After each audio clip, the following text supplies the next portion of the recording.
yìí tí gbogbo wa ní. Ẹ máa gbọ́dọ̀ bàjẹ́ ooo.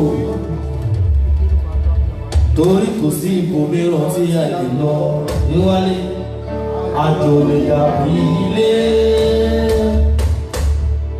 Ẹ jẹ́ ká sowọ́pọ̀ ká fi mọ̀ ṣọ̀kan níwálé.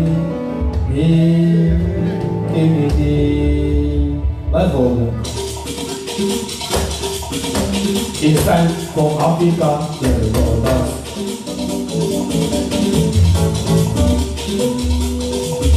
It's time for Africa to go down.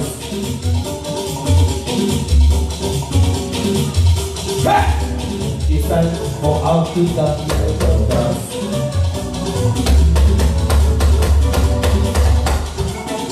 It's time for Nigeria to go down.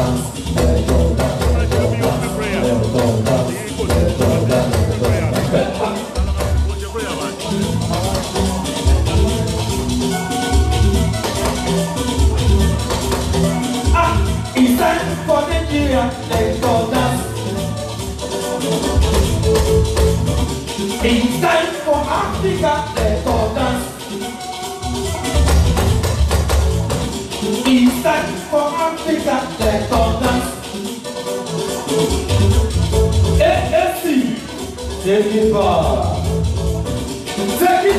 action. It's time for Nigeria, let's go dance. Let's go dance, let's go dance, let's go dance, let's go dance, let's go dance, let's go dance. Nigeria, Nigeria, oh Nigeria, let us take it back. Nigeria,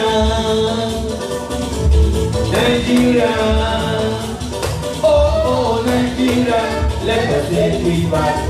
Oh yeah, got your man, you know. Let's go dance. Stop your feet. Oh yeah, got your man, you know. Let's go dance. Stop your feet. Oh yeah, oh yeah, oh yeah. Let's go dance. Stop your feet.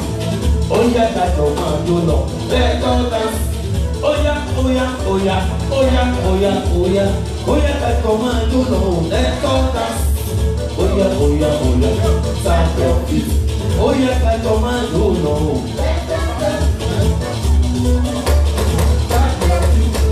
Oh yeah, like your man, oh no. Oh yeah, oh yeah, oh yeah, stop your feet. Oh yeah, oh yeah, oh yeah, oh yeah, oh yeah, oh yeah. Oh yeah, oh yeah, oh yeah, oh yeah, oh yeah, oh yeah, stop your feet. Nigeria, Nigeria. Nigeria, let us take it back. Nigeria, Nigeria, oh Nigeria, let us take it back. Oh yeah, like a man, do not let go back. Oh yeah, oh yeah, oh yeah, start your feet. Oh yeah, oh yeah, oh yeah, oh yeah, oh yeah, oh yeah, oh yeah, oh yeah, oh yeah, start your feet. Oh yeah, like your man, you know. Let's go dance. Oh yeah, oh yeah, oh yeah, oh yeah, start your feet. Oh yeah, like your man, you know. Let's go dance. Oh yeah, like your man, you know. Start your feet.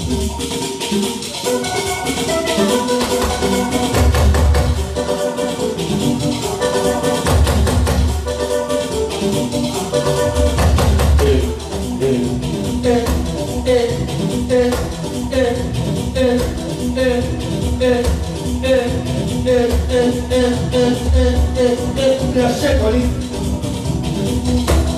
Oh yeah, shake body. Oh yeah, move body. Break your leg down. Oh yeah, shake body, shake body, shake body, shake body, shake body. Oh yeah, don't be a rondo, don't be a rondo. Oh, don't be a rondo, don't be a rondo. Oh man, don't be a rondo. Shake body. And you shake body. Make it with the oh yeah, shake body, shake body, shake body, shake body, move body, shake body, body, shake body, move body, shake body, shake body, move body, shake body, move body, shake body, move body. Father, what? Father.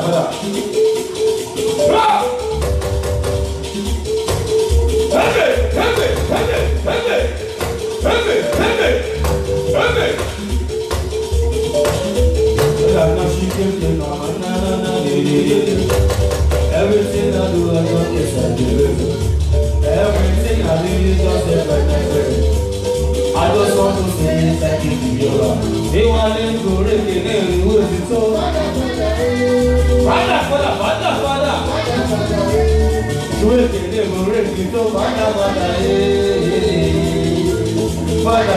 They want to go reggae, they will be so. Father.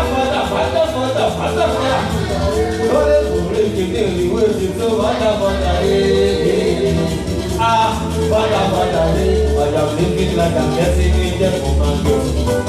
Never forget where I come from, I forget. I just want to say that it's you. Never live for making words to do. Father.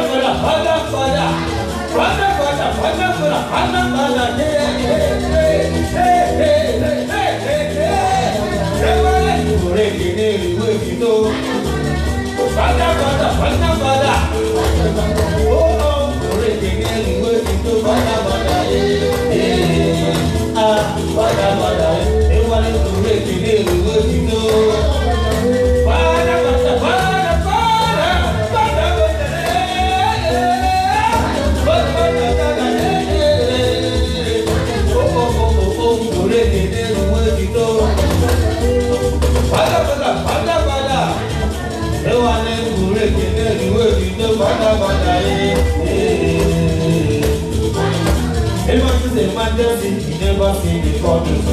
Emergency, you never see the problems. Emergency, you never see the problems. Emergency, you never see the problems. Emergency, you never see the problems.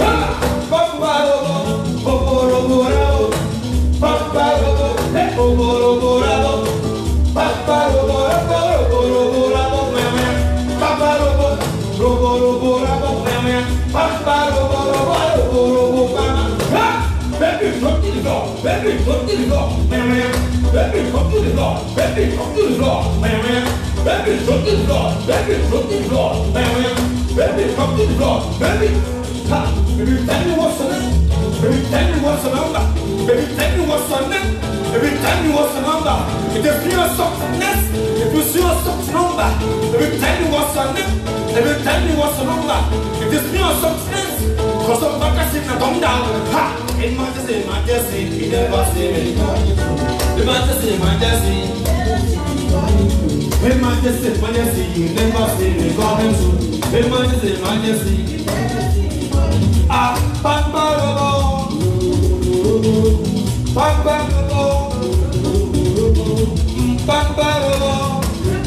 What? Oh, yeah, no. Sowore.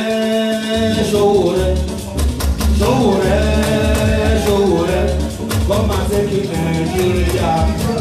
Oh, yeah, take it back in Nigeria. Sowore. Ha! Sowore.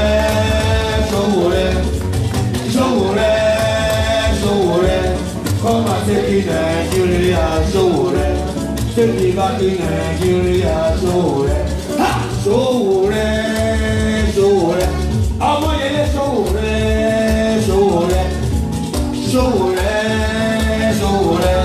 Come and take it, Nigeria. Sowore. Take it back in Nigeria. Sowore. Omoyele Sowore. Ha!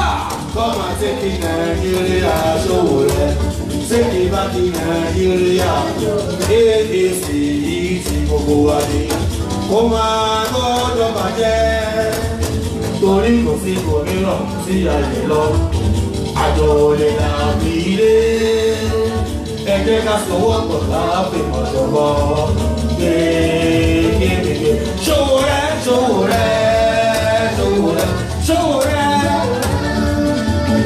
Ha! Come on.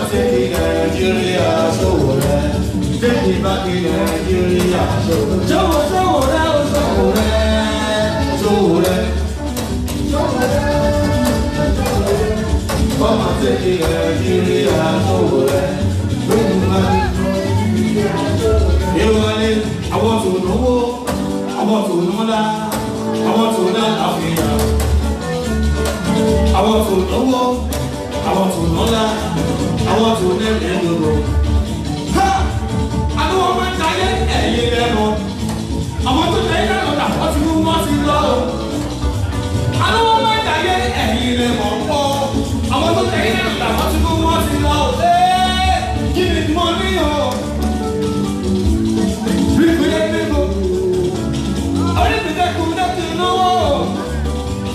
Let's talk about the money, oh. Give me the money, oh. Ha! Bring the go. Only that no. Let's go. What? What are you? Here.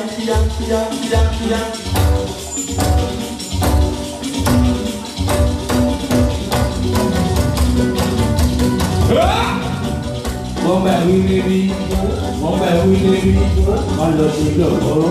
Àwọn ọmọ ti kẹ́kọ̀ọ́, máma ńláńlá bí, oúnjẹ tó bí dání, oúnjẹ tó bí mọ́mí, oúnjẹ tó bí olówó, máma tó bí olóṣì.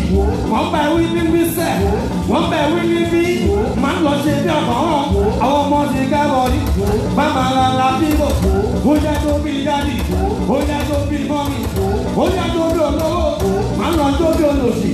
Ọwọ́ wà ní gbòòrò, ó ti ní sọ ní gbòòrò, òyìnbó àná fẹ́ máa gbọ́, òyìnbó ìrẹ́kù wọ́n dá, oúnjẹ tó bí dádì, oúnjẹ tó bí mọ́mì, oúnjẹ tó bí olówó, àná tó bí olòṣì, ọlọ́wọ́ wà ní gbòòrò, ó ti ní sọ ní gbòòrò, òyìnbó àná fẹ́ máa gbọ́, òyìnbó ìrẹ́kù wọ́n dá, oúnjẹ tó bí mọ́mì, oúnjẹ tó bí dádì, oúnjẹ tó bí olówó, àná tó bí olòṣì, wọ́n ní mo jọ sọ́yàrì, èmi ni mo jọ sọ́yàrì, wọ́n ní mo jọ Babangida, èmi ni mo jọ Babangida, wọ́n ní mo jọ Sowore, Omoyele, wọ́n ní mo jọ Sowore, Omoyele yé kíkà, president wa, èyí tó pọ̀ lọ́nà ní, oúnjẹ tó bí dádì, oúnjẹ tó bí mọ́mì, ṣe bá wo mọ́ ọ̀dì mi, ṣe bá wo mọ́ ọ̀dì mi, ó jọ ti Sowore, ṣe bá wo mọ́ ọ̀dì mi, ó jọ ti Sowore, oúnjẹ tó bí dádì, oúnjẹ tó bí mọ́mì, wọ́n ní mo jọ Sọ́ngẹ̀rì,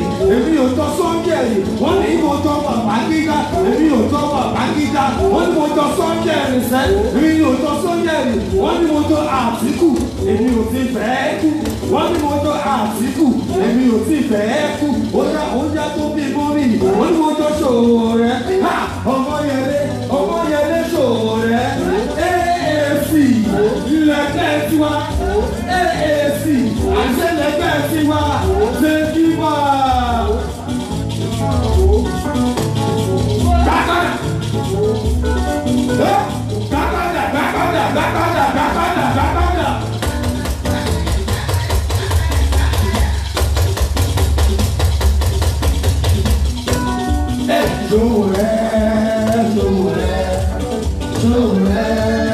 Sowore, come and take it Nigeria. Sowore, take it back to Nigeria. Sowore,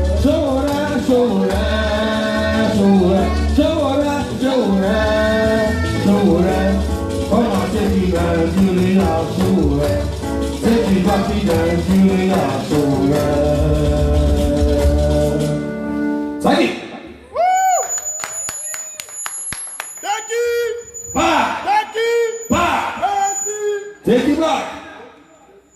Take it back. Action.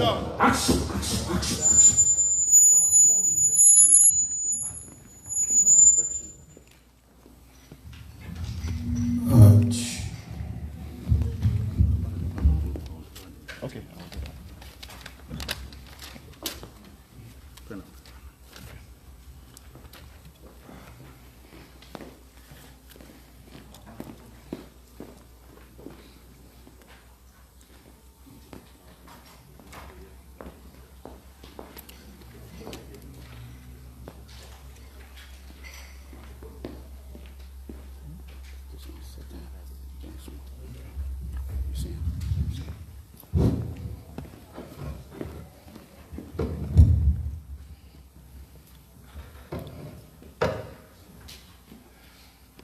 Good evening, ladies and gentlemen.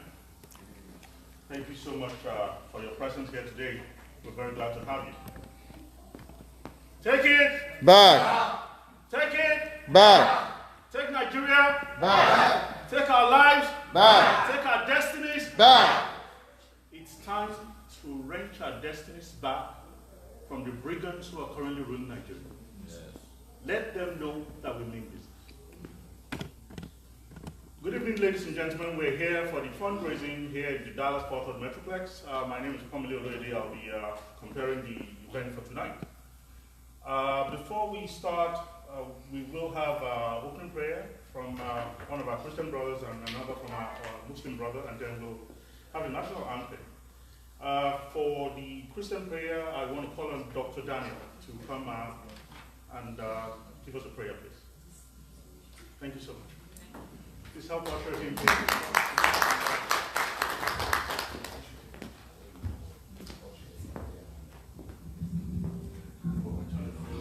Okay.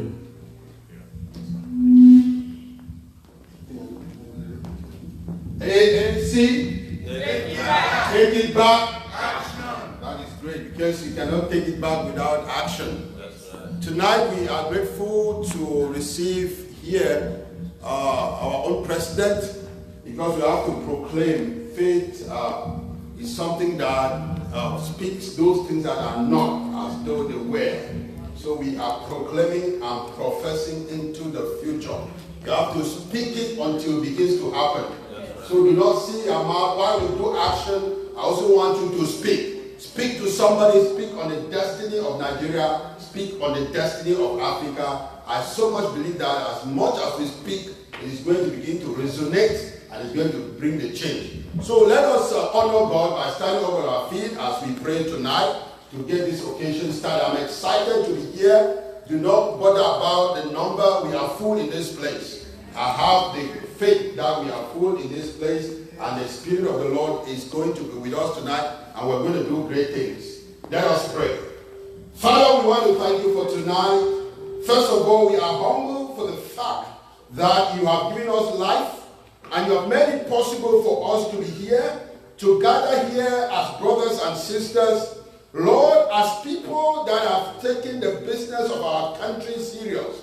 Because we know that one day you're going to ask us an account of what we did with Nigeria, of what we did with a lovely country that you gave to us. And Lord God, you look upon us as custodians. And therefore tonight, Lord, we owe you the responsibility to conduct the business of Nigeria in the way it should be. Father, we thank you for life.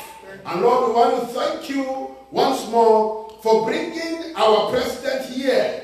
And Lord, from the foundation of the earth, you are choosing him, even as you said concerning Jeremiah, that I called you to be my prophet, even before you were formed in your mother's womb. Lord, you know, Father, Lord, more than we do. Father, from creation, you know everything about him. And at this point, oh God, we want to thank you, because you have raised him, oh God, Father, to be a leader.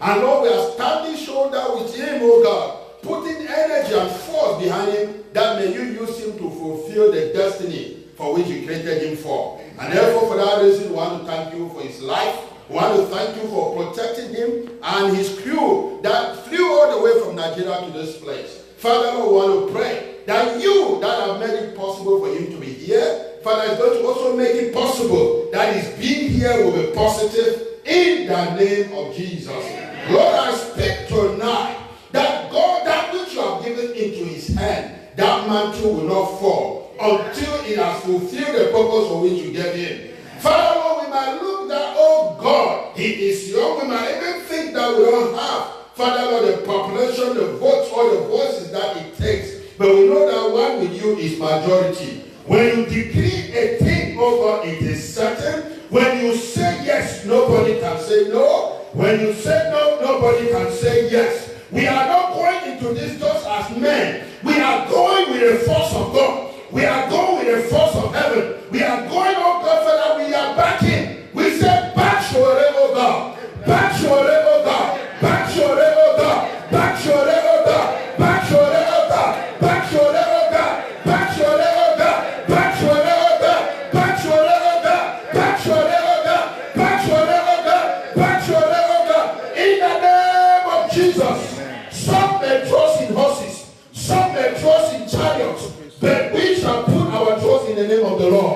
He will go with you and you will conquer. He will go with you and you will rule. He will go with you and you will have victory. In the name of Jesus, multiply the voices, multiply the votes. Lord, open doors and make his path to Aso Rock to be clear, to be clear, to be clear, to be clear. In the name of Jesus Christ. Bless this meeting tonight. Make it a miraculous one and one that we shall live, Father, to reckon with. We give you the glory and the praise. We declare this occasion open. In Jesus' mighty name we pray. Amen and amen. Thank you so much, Dr. Daniel. Please, Brother Rocky. Thank you. So they will be giving us the Muslim prayer.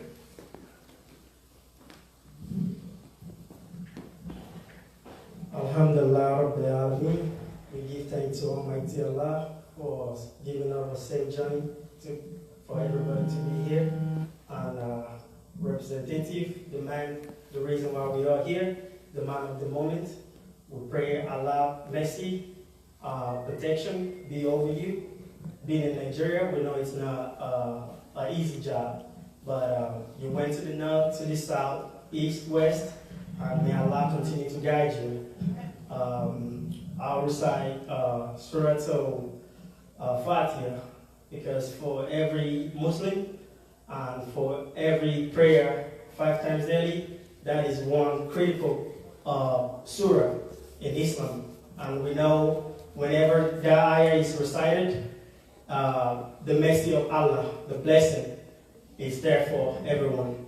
And please just say Amen at the end of my recitation. Bismillah ar-Rahman ar-Rahim. Alhamdulillah Rabbil Alameen. Ar-Rahman ar-Rahim. Maliki Yawmiddin. Iyyaka na'budu wa iyyaka nasta'in. Ihdina siratal mustaqim. Ihdina siratal mustaqim. Ihdina siratal mustaqim. Allah is the guardian. He shall guide you through all your journey to make that presidency for the unborn generation of Nigeria. Siratul lazina alayhim alayhim ghayril maghdubi alayhim waladdallin. Amen. Amen. Thank you so much.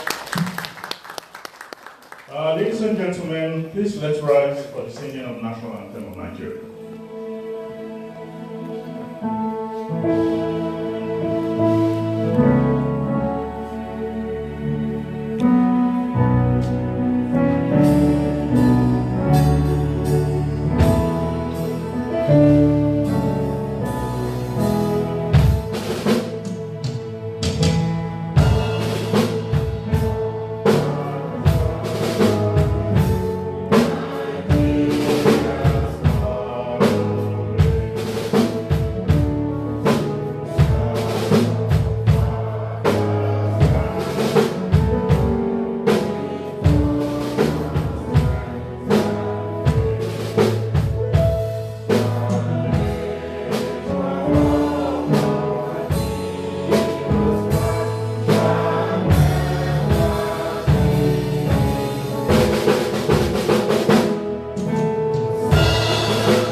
AAC.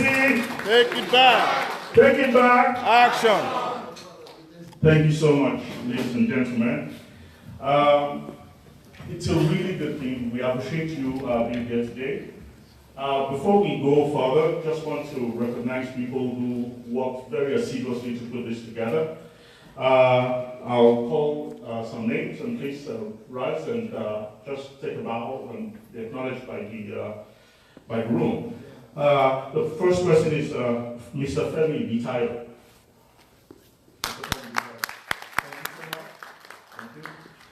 Next person is Ms. Christina Bitayo. Thank you so much for coming. We appreciate you. Dr. Chidi Ogota. He's the Imo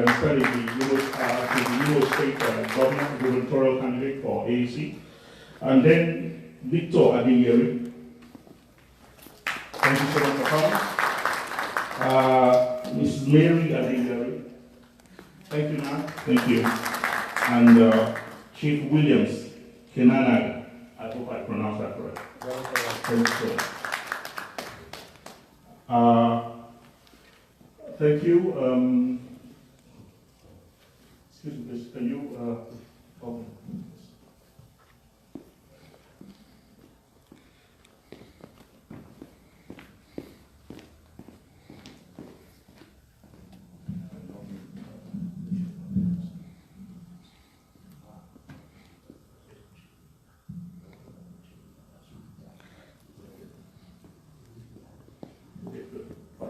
Okay, thanks.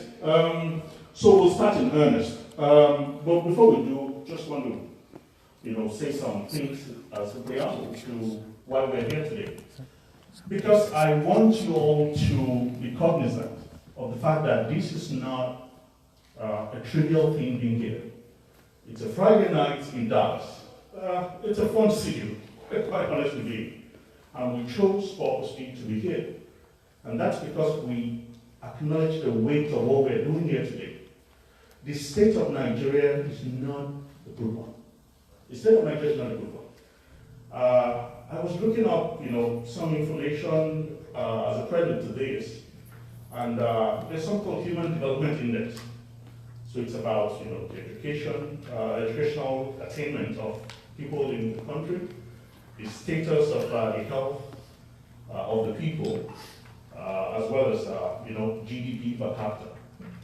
So of a total of 198 countries, Nigeria is 157. When I looked at the people in the vicinity, they were puny countries. I don't say puny to deride them.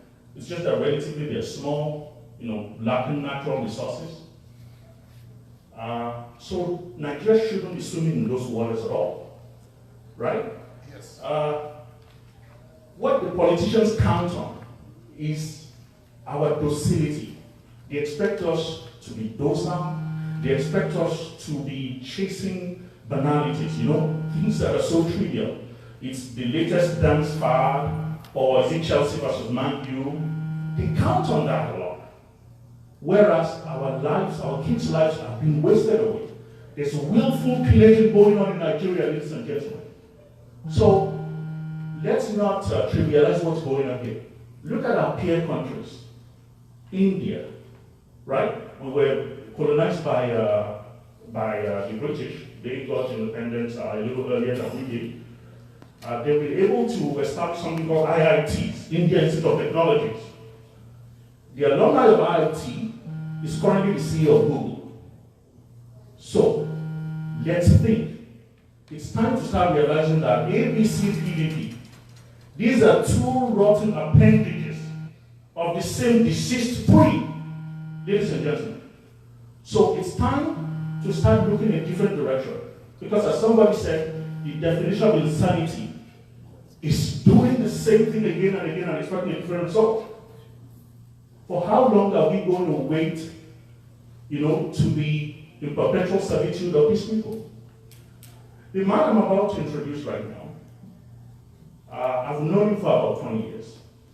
He was student union president at the University of Lagos a couple of years before I did. And the history, the antecedents he left behind that I got when I got into office marked him out as a future leader of men. And it's time for us to sweep away that garbage about him not being experienced. Experienced in what exactly? Experienced in stealing people's money and putting 1,000 naira bill under plastic so that people can vote for you. Our kids' lives are at stake. Ladies and gentlemen, Mr. Omoyele Sowore, a fantastic activist, leader of men, entrepreneur, a solid Nigerian citizen who's been there every step of the way in fighting for a better Nigeria. Welcome him with me, please, ladies and gentlemen. Thank you so much. Thank you, Mr. Omoyele. We're so glad to have you back. Thank you so much.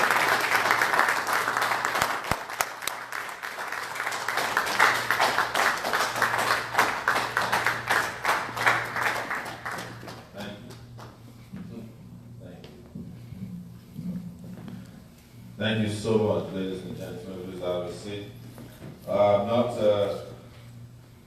bore you too much tonight because this is my third time in Dallas actually. First time we're here was a fundraiser, second time it was a fundraiser, now it's the third time it's a fundraiser. So probably Dallas is going to become the capital of Nigeria when we we raise so much funds to liberate Nigeria. You deserve something big. I'm here today directly flew in from Nigeria this morning, and it was at the tail end of a trip to the southeastern part of Nigeria where we went Enugu, and from Enugu we went to Onitsha, from Onitsha we went Aba, and briefly stopped in Owerri. And one of the beautiful things when we were in Owerri was the banner of our governorship candidate, Dr. Chidi, who is the Miss. And they were asking for her, when I wanted to see our governorship candidate, we had to tell them that she's waiting in Dallas for us to have this fundraiser, and then she would fly directly to Nigeria to commence our campaign. You know all the statistics. Last few days, Nigeria got some promotion again in the wrong direction. Nigeria has become the country now where a child is likely to die before the age of 5. That's the country that Nigeria is. Nigeria recently became the world poverty capital, taken over from India. And yesterday, there's another addition to that. Nigeria became the world's most terrorized country in the world. Is number 3. That is behind Afghanistan, I think Somalia. Nigeria is now number 3. So that is what we are here to change. And I don't need to tell you, we are up against very, very powerful forces. They are not powerful because they have ideas. They are not powerful because they are driven by any particular mission. They are not powerful because they are driven by because they are visionary. They are powerful because they have had a chance to loot the treasury of Nigeria over the last 58 years and keep that money over these years, and give a fraction of it on election day to our people. So in Nigeria, the law says that you cannot spend more than, I think, 1 billion naira for the election, otherwise you have to report your spending. At an average rally that they've had, 2 of the major political parties have had 2 rallies each. I think maybe 3 for the People's Democratic Party, and 1 is in Kano today for the APC, that's the All Progressives Congress. And they call them All Progressives, all present criminals in Nigeria. So forgive me if I don't know what to call them. They spend an average of $1 billion per rally. That is what they spend. And this is not from their own money. They are using state resources and using them to bribe people. But everything you see that's happening in Nigeria in terms of all the negativities that you read about, they are all planned to make Nigeria look the way it is today. In fact, I think one thing you have to give to Nigerian politicians, the current crop of politicians, is that they have done a very great job of pauperizing the Nigerian people. They have pummeled them over the years, they stripped them of any form of dignity, such that when it is time for them to have a rally of this nature, it's easy to rent people to come en masse to the stadium and say, hey, let's meet at the stadium. We want to teach you how to suffer more. And they pay them a little, some peanuts, and people will come en masse. It's the argument we are having now today is that people, if you meet an average Nigerian, they will say, we don't want the candidate of the APC, that is our ancestor, Muhammad Buhari, who's president now. And they will tell you, we don't want Atiku, who is also a thief. Well known, documented by the US Senate. For those of you who live here, you can read up on how he collected $40 million through bribery schemes through one of his houses in Potomac, DC. and they say to you, we want a young person with fresh ideas, and you ask them, of course, they'll tell you your candidate, the man standing in front of you today. But they're also very quick to say, well, he doesn't have money to give us, to bribe us, so that we can vote for him. Oh, we don't think he can win because he can't match these thieves. But the question we keep asking them is, for how long will these thieves ruin your lives before you realize that it's too late? We traveled around Nigeria. We did 100 events or more before they lifted the ban of campaign officially a few weeks ago. And since they started, since they lifted the ban of campaign, we've also gone back on the road again, especially in the northwestern part of Nigeria, where we travel to Jigawa, Kano, Sokoto, Zamfara, Katsina. In fact, we made a triumphant entry to President Buhari's hometown at about 8 p.m. one day. The place is in darkness. And when we were entering the city, people were traveling with us. We traveled with about a 30-man crew.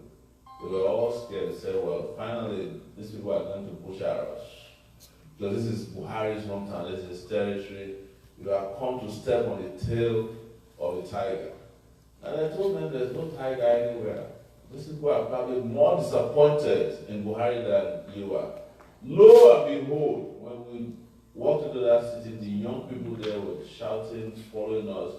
They gave us another name. They called him Say Baba. Yes, and he started saying Say Bobo. Which is that, and I addressed them very clearly. I said, look, your Baba is tired. He needs to come back home and retire. And they were very happy. They were asking us to come back the next day because they kept screaming, Buhari has failed, Buhari is finished. So, but imagine that we didn't get the little opportunity that we get from you to be able to take the message to his hometown. None of you would have known that people in his own hometown have heard of him. The impression they create is this, lie that somehow Buhari has everywhere in a lockdown, or that Atiku has everywhere in a lockdown. Courtesy of Omoyele, who is also a presidential candidate, she called Buhari and Atiku Butiku. That's Buhari and Atiku. The combination of their name is called Butiku. So these guys have no structure, they have no support anywhere. But unfortunately they have what I call retail outlets of corruption out there. They have their own shop rights of bribery and corruption, coercion, intimidation of voters, and that is what they are relying upon next year to win the election. But what I can tell you is that based on what we are seeing on the ground, Nigerians are tired of these people, and Nigerians are waiting. They can't wait to disgrace them during the polls. But we need your help. We need your support. This is the reason why I had to fly here for it took me 11 hours to get from Lagos to New York this morning, and it took us another 4 hours to get to Dallas because our flight was diverted to Memphis. And as we're traveling, you just, I say this all the time, if you want to have a heartbreak, just travel from Lagos, Murtala Mohammed International Airport to any airport nearby. You will break your heart. And I remember this morning, this afternoon as I was arriving in Memphis, somebody was screaming, said, this Memphis is even a city airport. It's not even a regional airport. And look at how great it is. It's better than Nigeria's international airport. You can't even compare the Nigerian International Airport with a county airport here. It's the kind of leaders we have in Nigeria. I can't say enough. I have been around Nigeria now more than any of the candidates. I've been saying this all the time. I challenge them. In fact, I have somehow done even more television shows than some of them. None of them is willing. I mean, the major candidates, I'm not talking about the younger candidates. No one of them is willing to even face TV cameras to speak to Nigerians, even though they control the media in the country. They are not willing, Buhari is not willing to do a one-on-one interview with any TV station or anchor. Atiku is also not willing because they have nothing to run and they have no ideas to sell to Nigerian people. What they are doing right before our very eyes, they use their proxies to come and do debates. You know, sometimes debates are so puerile. You think you are watching a high school debate between two kids, you know, like in a cat fight. And there's nothing in those ideas that, you know, will show that these guys are, even through their proxies, they have no ideas to sell. In fact, we found out during our research that Buhari stole the logo of his next level from next year. I think they have another company in the US they stole the logo from. They steal our ideas every day. Every day, these guys are always stealing anything. Everything I'm saying here tonight, they're watching. That's the good news. And by tomorrow, they are going to try to do something that I'm saying here. You know, when we spoke about minimum wage, they stole the idea. But they still can't pay minimum wage of 30,000 naira. 30,000 naira is how much in dollars? Ladies and gentlemen, my maths is no longer as good as it used to be. What is 30,000? That's $30. That's Nigeria's monthly minimum wage. There are those of you who are sitting here who are going to get paid by sitting down here. Some of you are so lucky. You get paid $30 per hour. Yes, you're not going to work, but you're sitting down here, but somehow because of your skill set, you get paid even when you are asleep, you know. That is the salary of a Nigerian worker per month, not per hour, per month. South Africa is doing better than us, but South Africa has moved on to 126,000 naira per month. And our proposal is for 100,000. As Omoyele mentioned here, Nigeria is the only country in the world that is doing as bad as it's doing in any category of countries with the same amount of resource available to Nigeria. Do you understand? So we are number 6 largest producer of oil in the world. Angola, that first 20 years of war, is doing better than Nigeria. And they are probably the same amount of production levels with us. Saudi Arabia started producing oil at the same time we produce oil. And look at what they're doing with their own. Not even, you know, Venezuela, even with their situation today, is as bad as that of Nigeria.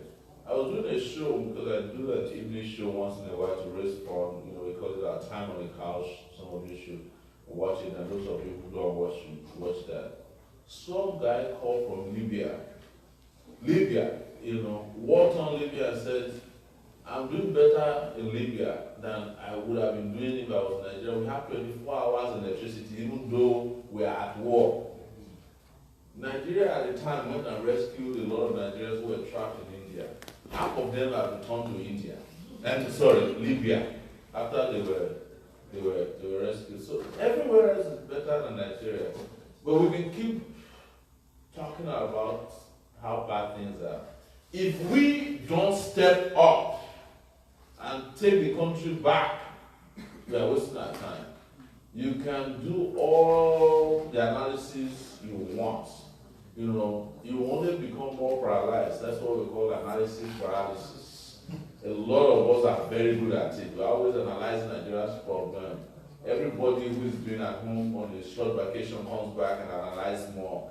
You know, or you cry about it, or they stole your bag upon arrival at the airport, or you can't use the bathroom, or you couldn't even get from the airport to your house because there's traffic, because the roads are bad. Your cousins and, you know, brothers and sisters are waiting at the airport, they collect your money and disappear. You know, it's not because they want to do it, it's because the country is broken. So, but how do we fix it? We have to fix it with men who have capacity. You know, we have to replace money with ideas as a currency for engagement and leadership in the country. And we have to have people who have will. You know, because a lot of the things that we hear from you guys is that, oh, why don't all the young people who are running join hands together? It due respect, we are not the same. Right? Welcome. Thank you back. Welcome. We are not the same. A lot of the young people who are out there, who are running because some of them just want to be on the ballot. Some of them are running as proxies, as we found out, on behalf of Atiku. Some are running on behalf of Buhari. We are not the same. We don't have the same level of experience. We don't have the same level of interest. We don't have the same level of ability to engage. And we can sit down here and talk about how experienced we are. But that's not going to solve the problem. The problem will be solved when we bring everything we have in terms of capacity and match that with vision and mission, and most importantly, action, and start to make things work. And I'll tell you, before I wrap up, that what we say in Nigeria is to start making little things work first. You know, things that you take for granted, little things. That's my experience, you know. Like, start with education by making sure that 6 classrooms are functioning in every village, right? You know, to start with roads, start with 30 kilometers of dual carriageway first, right? And move that to 100. And before you know it, the whole country is covered. We were in Aba, and we met the governorship candidates of ABGA in Aba, in Abia. We met somewhere close. And he said before he ran for office, we brought in South Africans to measure how many roads are there in the city of Aba. Turns out that they're not up to 1,000 kilometers of, in the streets in the city. But you go to Aba today, it's one of the dirtiest places in the southeast. And they keep pumping in money there. Instead of fixing the roads, the governor of Abia,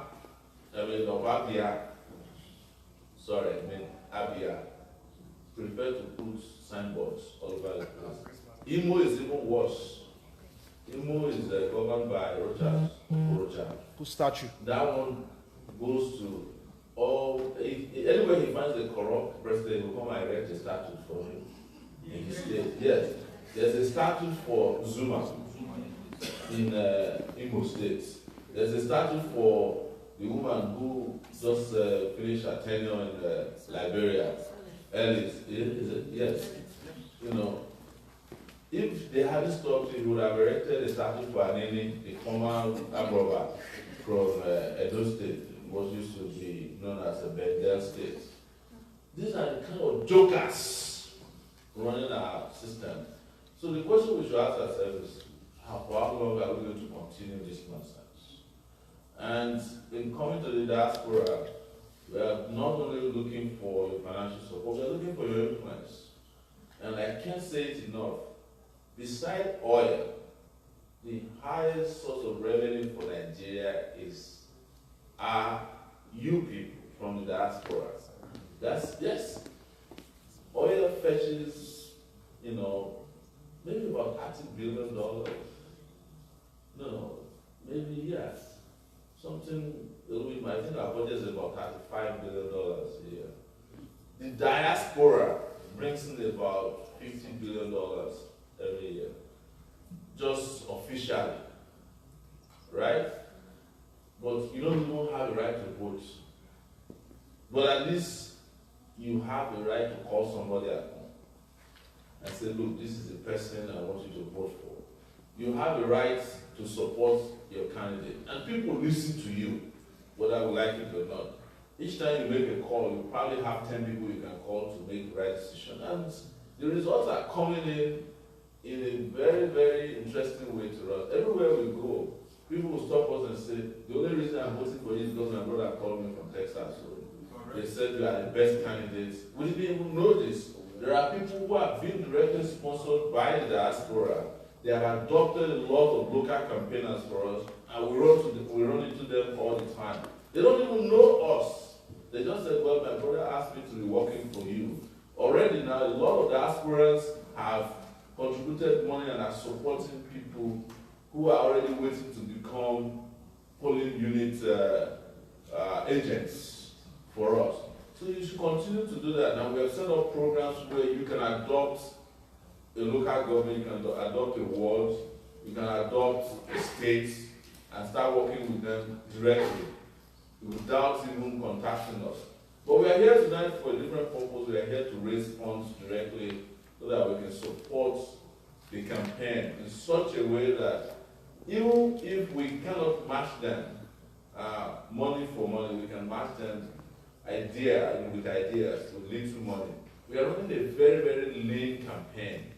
Very lean campaign, but our campaign has been so effective so that very soon, I'm sure they will be learning how we did it in universities across Nigeria. And I'm not bragging, because the reason is that even the major candidates are wondering how we became so popular within such a short time with no money. How much have we raised so far? Officially, we raised from GoFundMe about $104,000. But that's a lot of money, Nobody in the history of Nigeria has ever raised money publicly on GoFundMe like we did. There was a governorship candidate of AAC, I think from Anambra State. He raised about $23,000. And we are the only ones, even among the younger candidates, who announce on a daily basis or on a regular basis how much we are making. So we also set up a Nigerian account, Zenith Bank, where we raised over 40 million naira. So what we raised on GoFundMe is about 36 million naira. But our local account has actually received more money from GoFundMe. So there's a challenge to you in the diaspora, for those of you who are using GoFundMe, to beat people at home. Because now you have woken them up and they are way ahead of you in terms of contributions we are getting from our Naira account as well. So between our Naira account and our GoFundMe account, we are right now close to 80 million naira from the public that we raised. But we've also received a lot of donations for people who are donating their homes, they are donating their roofs, they are donating cars. We just received 2 vehicles donated 3 days ago or thereabout from a guy who sends more vehicles to Nigeria. So send if I sell them, you can use them after you're done. Send it back, I'll sell them. We have people who donate. We just had the 15 megaphones donated from a guy who already donated another 15. So you can do all kinds of things to help the campaign become the new idea in Nigeria. As I have continuously stated, this is not only a revolutionary idea, but this is going to bring about a revolution in Nigeria. I'm not afraid to say it.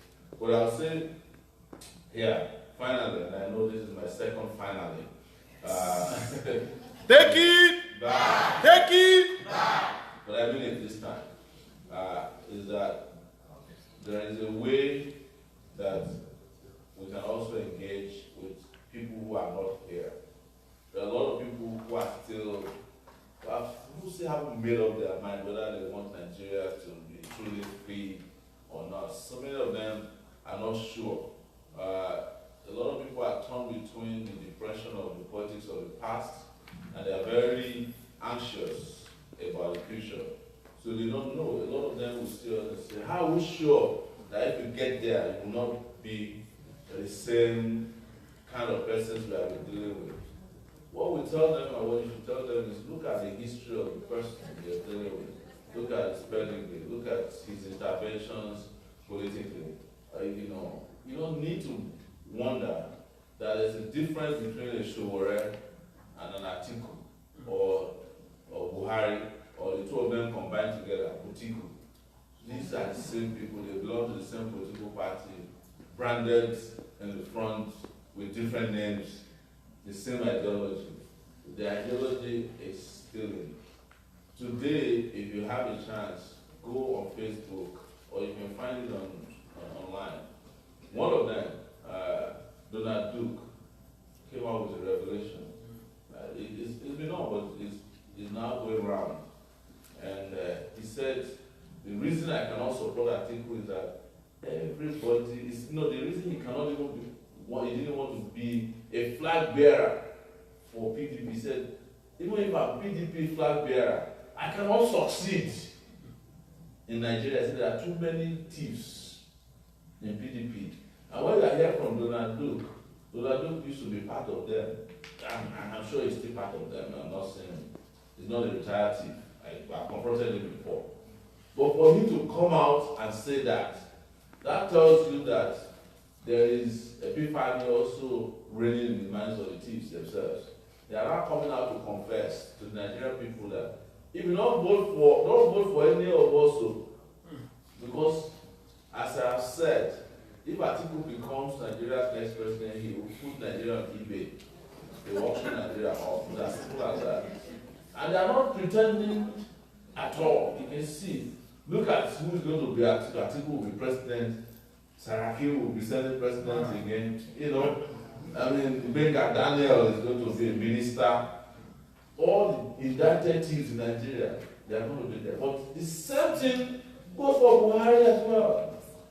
His wife came out also and confessed that Buhari is being held to ransom by 2 people. How can 15 million people vote for somebody and 2 people will hold him to ransom? And what I said to them on my Facebook page is, Nigerians should work with us. I will help you fire the 2 people who are holding him to ransom and the man himself, so that all of them can go and hold themselves to ransom in Daura, Yes. his hometown. So, ladies and gentlemen, thank you so much. Thank you. AAC. You continue to make me proud, and when you ask sometimes where do I get the energy from, I get it from all of you. That's why you're always tired. Thank you. Thank you. So, MC, I want to also say something quickly about IFC, and it has to do with how we get, the question people ask us, who are the people who will work with you when you become president? Some of you have heard about IDG. His name is Malcolm Fabi.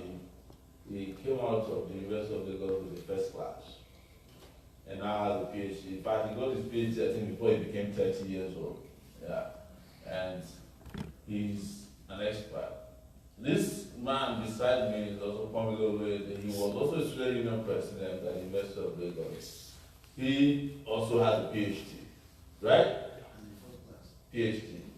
And I told earlier, I said he made the first class, but he followed me, and so he dropped to 2-1. That's why, parents used to warn their kids not to follow me at the University of Lagos. But everybody that followed us are doing well today,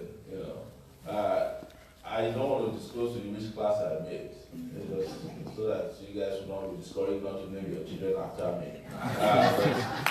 These are some of the fantastic guys that we can't wait to bring back to Nigeria. And all of you here, your skill set. Nigeria is just waiting for all of you to come back to it and fix the place.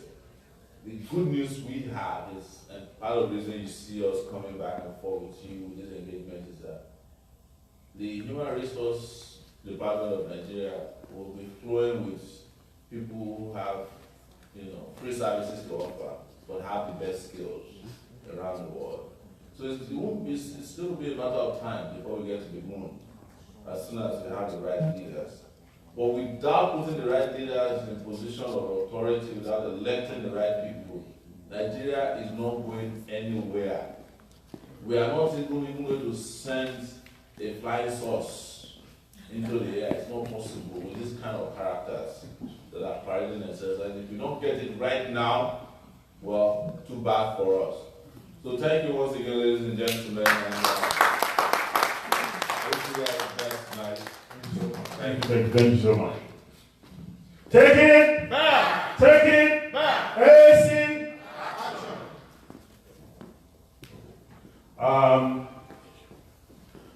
I understand that food is ready, so let's help ourselves and then we'll continue.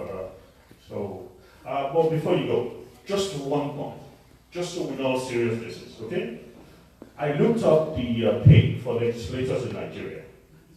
We're not the highest paid, as some people make you believe. The legislators in Nigeria are well paid, very well paid, but they're not the highest paid. But you know what's really bad? Compared to the per capita for Nigeria, the average Nigerian legislator makes 116 times. That's the highest in the world. 116 times. Ladies and gentlemen, don't let them steal you dry, okay? Let's go eat and then we'll continue talking. AAC! Take it back! Action. Thank you so much. Let's go eat, please.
Poverty don't leave me for life.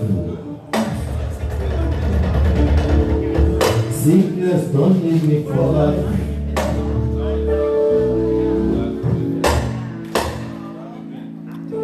Infirmity don't leave me for life. Oh, darkness don't leave me for life.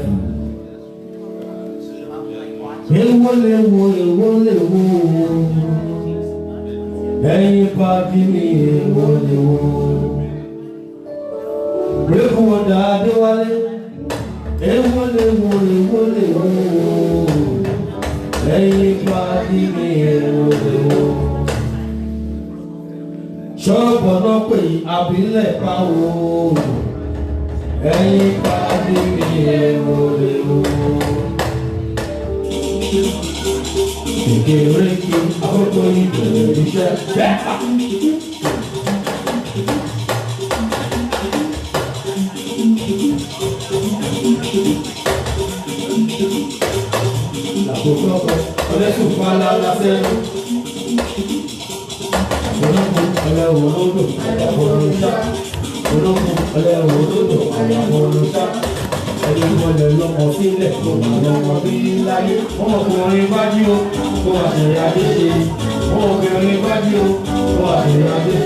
Nigeria, Sowore. We want firefighter, Sowore. There's nothing we can count on in Nigeria right now. Everything is down. They want to come and take it Nigeria. Show them. Come and take it Nigeria. Show them. Omoyele Sowore. Omoyele Rufai. Get me back. Take me back. Oh, that don't show. Hello,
Solidarity forever.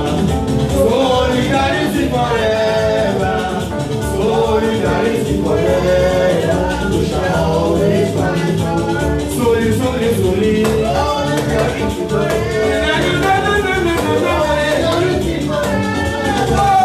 Solidarity forever. We shall always fight. I say we shall always fight for our rights. We shall always fight for our rights. We shall always fight for our rights. Nigeria, you shall always fight for your rights. We shall always fight for our rights.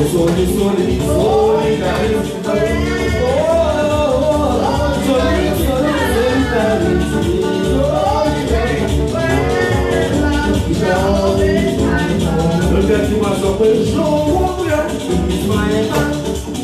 Show where is our hand. Show where is our hand.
I know they are be there.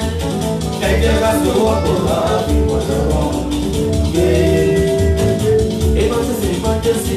majesty before me. Hey, majesty, majesty.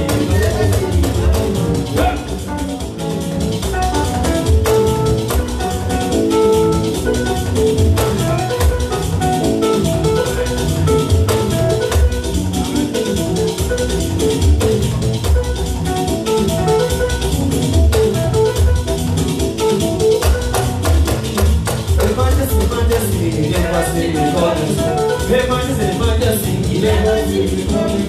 hey, majesty, majesty, hey, majesty, majesty. Hey, Walio, Paparobo, Goborobo, Paparobo, Paparobo, Paparobo. Oh yeah, baby, something long, baby, something long, baby, something long, baby, something long.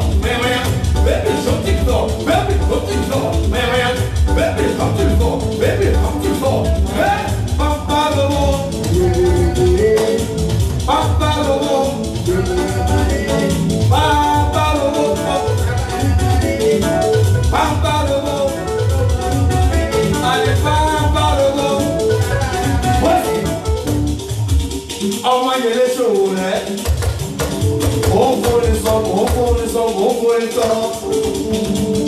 Gbogbo wọn lọ fẹ́ padà sí Nàìjíríà Adéwálé. Àlèmọ́ Amẹ́ríkà ẹ̀wọ̀n pé inú nígbà gbogbo àkọ́bí. Tá a bá nínú ní Nàìjíríà àkọ́bí, kò síbi tá a ń lọ o.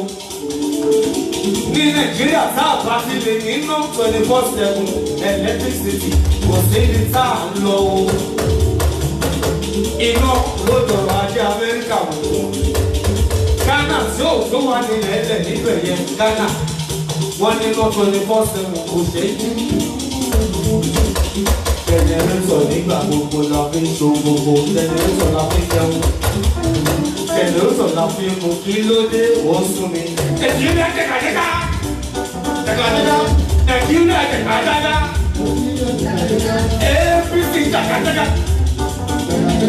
PDP jàkàjàkà, Buhari 419, Atiku 419, Buhari 419, Atiku 419. Our people want in Nigerian.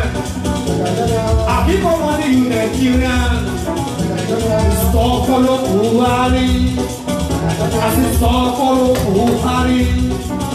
I don't know maybe it's Buhari or Jubri. I don't know maybe it's Jubri or Buhari. Ha!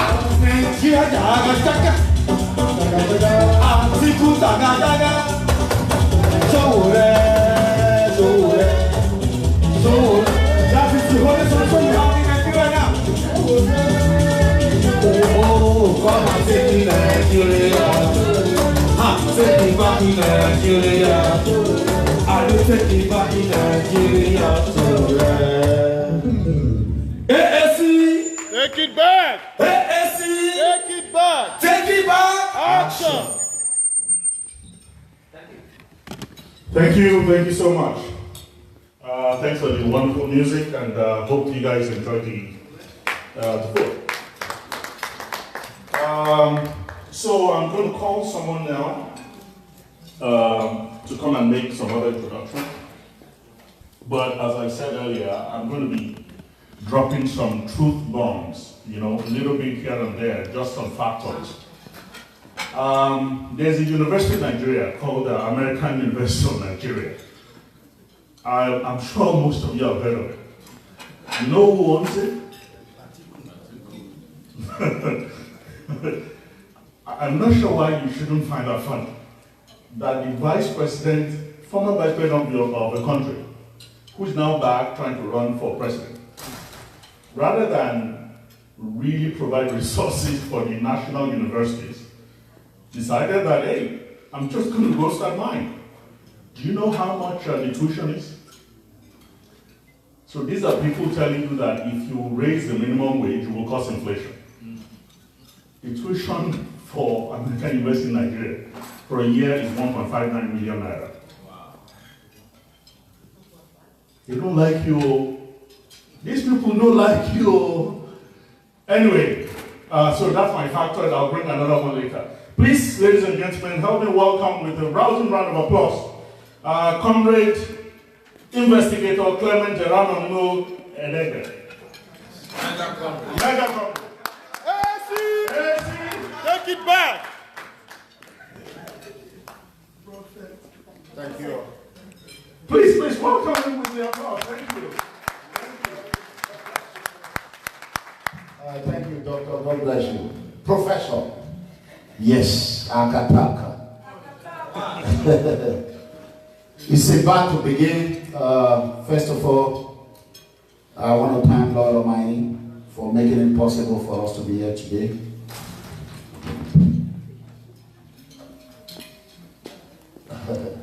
It's not easy.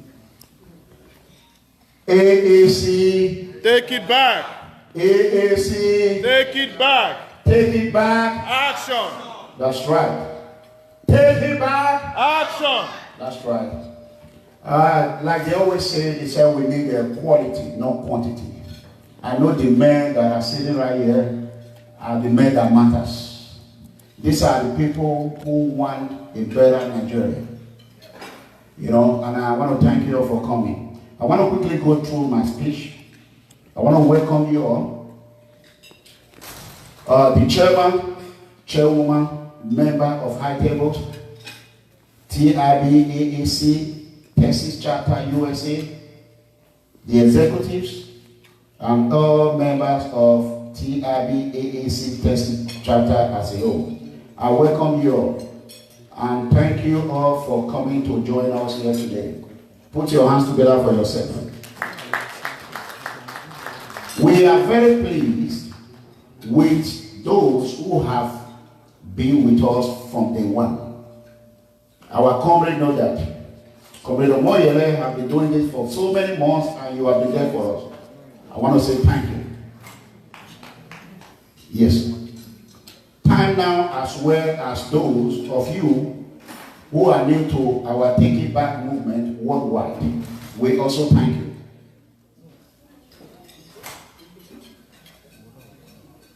With the member of TIB, Texas, and all the entire TIB worldwide, we are very proud to be able to host this event today here in Dallas, Texas, with our next President of Federal Republic of Nigeria, no other than Comrade Omoyele Sowore and his entourage. Put your hands together for Omoyele Sowore.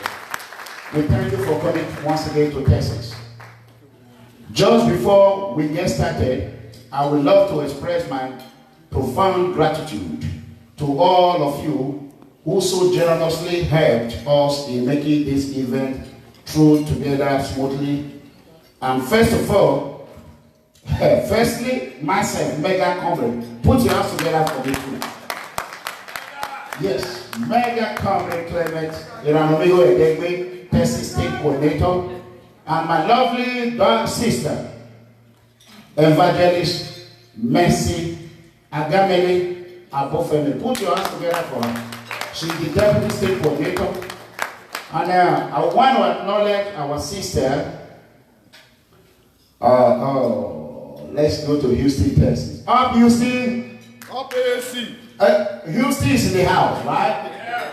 Okay, let's recognize our brother, Engineer Olufemi Akisule, AAC Treasurer, Texas.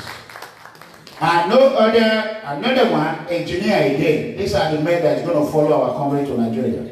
Engineer Oyekumi Akini Fakule, Protocol. Thank you for coming. We want to recognize our brother that is not here right now, one of the fundraising team, Mr. Robert Omoyele. We thank him for all his effort. And Mrs. Kemi Akinbobola, where is she? God bless you. Thank you. We want to also recognize our brother, member of the fundraising team, Alfred Olisonya. Where is Alfred? He's here a while ago. God bless you. Thank you. Put your hands together for me. And most especially, Mr. Bumi Alaji Joye. Put your hands together for Bumi. Where's Mr. Bowman? God bless you. Without him, all these things will not be possible. I appreciate your effort. Thank you. And the rest member and all the many and other outstanding and members, we could not have done this without teamwork. It's all determined how we get move forward once again. It's teamwork. We all got to work together. I want to thank you. In today's gathering, mutual respect and passion matters a lot. Our passion helps us all to come together as one people, and the energy we created as one people allowed us to achieve our individual or collective group goals. Thank you all once again. More and clap for yourself for making this journey. Thank you. However, I'm going to cut it short. I want you to know that we really, really appreciate it. Our innocent poor citizens are struggling and determined. People need us. Struggling innocent people, they need us, and we need them too. So I am pleading for everyone who are here today to join us and make sure this journey we all go through the finish line together. No one should be left alone. And I want to quickly acknowledge our brother who is here, the Oba Akile of Dallas. Put your hands together for Oba Akile of Dallas. Our baby Bola Balogun and Chief Otumba Babatunde Oyebanje of Dallas. Put your hands together for me. Well, I think I have spoken long enough. I need to leave some time for others or other guests to speak. Ladies and gentlemen, as you understand, our next president has spoken. I want you all to help me thank him for coming back to Dallas and put your hands together for Comrade Omoyele Sowore. That being said, Mega Comrade Prophet Investigator Clement Elegbe, the king of the innocent poor citizen, we are going to call on the superstar who came here without charging us any money, no other than the great Samson. Put your hands together for the superstar. Yeah, the great miracle. God bless you. Yeah, God bless you. So that being said, we are going to recognize our executive. So, anyway, can we jump on that one? Okay, here are the executive evangelist Mercy Agameni is the state deputy coordinator. Mr. Robert Omoyele is the executive member of fundraising, and Kerry is also assistant fundraising coordinator. Alfred Olusanya, executive member. Engineer Oyekume Fakule, protocol coordinator. Engineer Olufemi Akisola, treasurer. Mr. Daliti Ejiro, publicity and media. Unfortunately, he's in Puerto Rico. So that being said, we also want to recognize those who donated for us, who sponsored this event. Time is not going to permit me. We thank you all for helping us. The more we go, we're going to speak about them later. Thank you. Put your hands together for the house, please. Sounds miracle, please. God bless you. Where's the MC?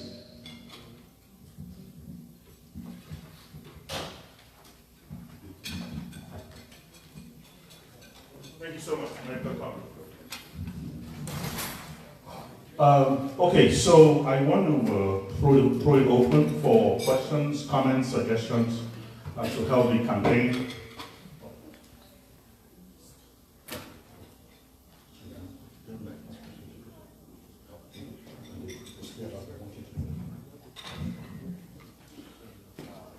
Okay, the first question will be from Mr. Victor Adeyeri.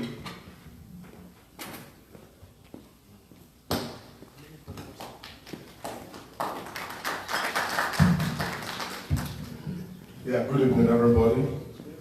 You are welcome, Mr. President, to be.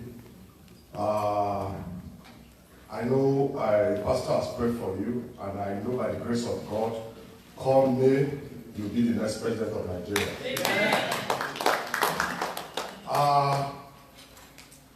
Before, let me just digress a little. Before, I was angry with you, and I'll tell you the reason. The reason being that at a point, you supported Buhari. And we know fully well his precedent in '83. I didn't like him. But I followed you for the better part of my life. Your struggle, and I really appreciated it. But that thing made me to be angry with you. But when I listened to Dr. Malcolm Fabi, honestly, the thing evaporated like air. And my deal is this: I've been campaigning for you vigorously. Or honestly, I do it religiously as if it is my next religion. After. So, what I want to say is this: a lot of people too are angry, just like I was then, and I've not been able to convince them.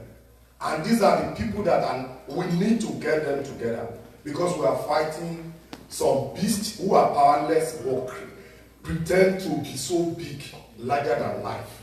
And we need strategy to defeat them. So we need to carry everybody along, regardless of their views or why they are angry. So I want to just suggest, I want the think tank in the house to think about how we can convince those who are angry because of the support for Buhari. Why? A lot of them are angry because of Buhari precedents, not because he supported him directly, but they saw what was going to happen, which eventually happened in Nigeria. So that's one. Secondly, please, brothers and sisters, I don't want us to take it like a joke. We speak English in Nigeria, we speak grammar, especially on social media. We don't need it. What we need now is religiously, we have just 2 months to change the dynamics and the narratives of what is going on. If you look at the media, they are so biased. When I mean bias, it's completely biased. They are horrible, they are disgusting, I don't even know what to. All they talk about is the 2 thieves. How can you be telling us we only have 2 thieves to think about? When we have a lot of good guys, and you are saying there's a problem, but the media are always talking about the people that created the problem to come and fix the problem. How? Are we crazy? Something is fundamentally wrong. So we need to be very creative to change the narratives. And the narrative is just a number of 5. That's my suggestion. But you can work it around. In the sense that religiously, you must convince 5 persons every day. Please, we need it. This has to do with our life and destiny of our children yet unborn. Don't let us think because we are in America, it doesn't concern us. Honestly, Nigeria is being overrun by another government, and we are here thinking as if it's not possible. It's happening. We have up to 3 governments in Nigeria. One is from Chad area, one is from Sokoto area. They are there collecting taxes from innocent Nigeria like myself and you. So we need to get rid of this. I don't want to call them bastard because they are worse than bastard. A bastard, you can still relate with a bastard. You can still bring bastard to realize that you're a bastard, keep quiet. But these people are worse than bastards, sincerely speaking, because they do it as if there's no consequence. So the consequence is we have to be very, very creative and tell our people, every day convince 5 people, and let that 5 person convince another 5 person. We need to monitor it, especially those of us that are in diaspora. We take care of our people back home.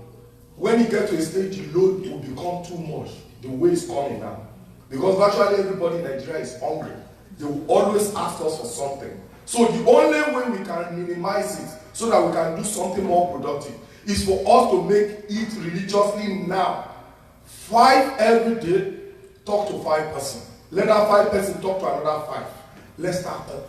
That's the only way, because they are blocking the media from getting the message across to people.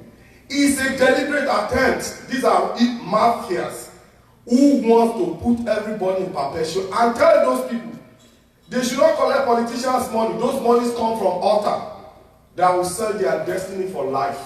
Let's start telling them that don't think it's free money. It's not free money. You are selling your soul because they take it to altar, evil altar, whereby once you collect it, you don't think well again. That's why a lot of people don't think well. How can someone still be telling me that Buhari should come back? Is the person sick? Let me tell you. Let's ask it. It's not normal again. That's complete bewitchment. If you have not bewitched, you can't say Buhari should come back and rule Nigeria. Everything about Buhari is failure. There is no how you can pad it. It's failure, and still somebody will sit down authoritatively and be telling you Buhari needs to come back. Atiku needs to come back. Please, let's wake up. It's more, we are not just fighting ordinary people. We are fighting demons that are blocking the airwaves, that are giving people evil money so that people cannot think. Honestly, we need to be very creative and fight this. We need to take the fight to their doorstep and tell them they need to defend their votes, even with anything, because the people that are stealing ballot boxes are the same Nigeria they know and I know. It is high time we start telling them, if you do it this time around, these are the consequences. Honestly, there is consequence for everything anybody does, and let's stand by it. By the authority of God, God will help us. Mr. President, may God give you long life. May God continue to protect you. Any day they are planning evil for you, they will die with their evil. Amen. You will go before the evil arrives, and you will be after the evil must have gone. May God continue to be with you. Please let us continue to pray for him in our process. God will help you in Jesus' name. AAC! Take it back. Take it back! All right, Mr. President, I'll give you a chance to respond. Thank you. Thank you very much, brother who has spoken. You have given advice, and I don't think it requires a lot of elaborate response. I don't like to sound defensive about my position on matters of politics in Nigeria. Some people just discovered me yesterday. Some discovered me 12 years ago when I started Sahara Reporters. But there are people who have known me since 1989. And by next year, that will be 30 years. Nigeria is 58 years old. I'm 47. I've engaged with Nigeria for 30 years. I've only lived 17 years that is free of crisis out of my 47 years on earth. The rest of the time, I was sent to jail. I was expelled from the university 2 times. I've been attacked. They're still attacking me to today, you know. So one of the analogies I can use is what happened when I was coming from Redeemed Church last week. I saw some soldiers, I asked some Nigerians to lie on the streets, and I'm used to that. But in my mind, I know that those guys will get killed, and nothing will happen. So, and I also knew that in stopping to ask them to stop it, I would get killed. In fact, what you guys didn't see was that they cocked their gun on us. Yeah, where we were intervening. It was when we discovered that we were recording it that it became more careful. Otherwise, we could have been part of the casualty of that day. But the reason I intervened was that I had been in that position before where I wish somebody could stop to intervene when I got into trouble. And maybe my life wouldn't have been as complicated as it was. And that's what it is. So I saw those guys, and when we stopped them and talked to them, that intervention made soldiers, as powerful as they were, the fact that some civilians came and said, what is the problem? Made them to pull back.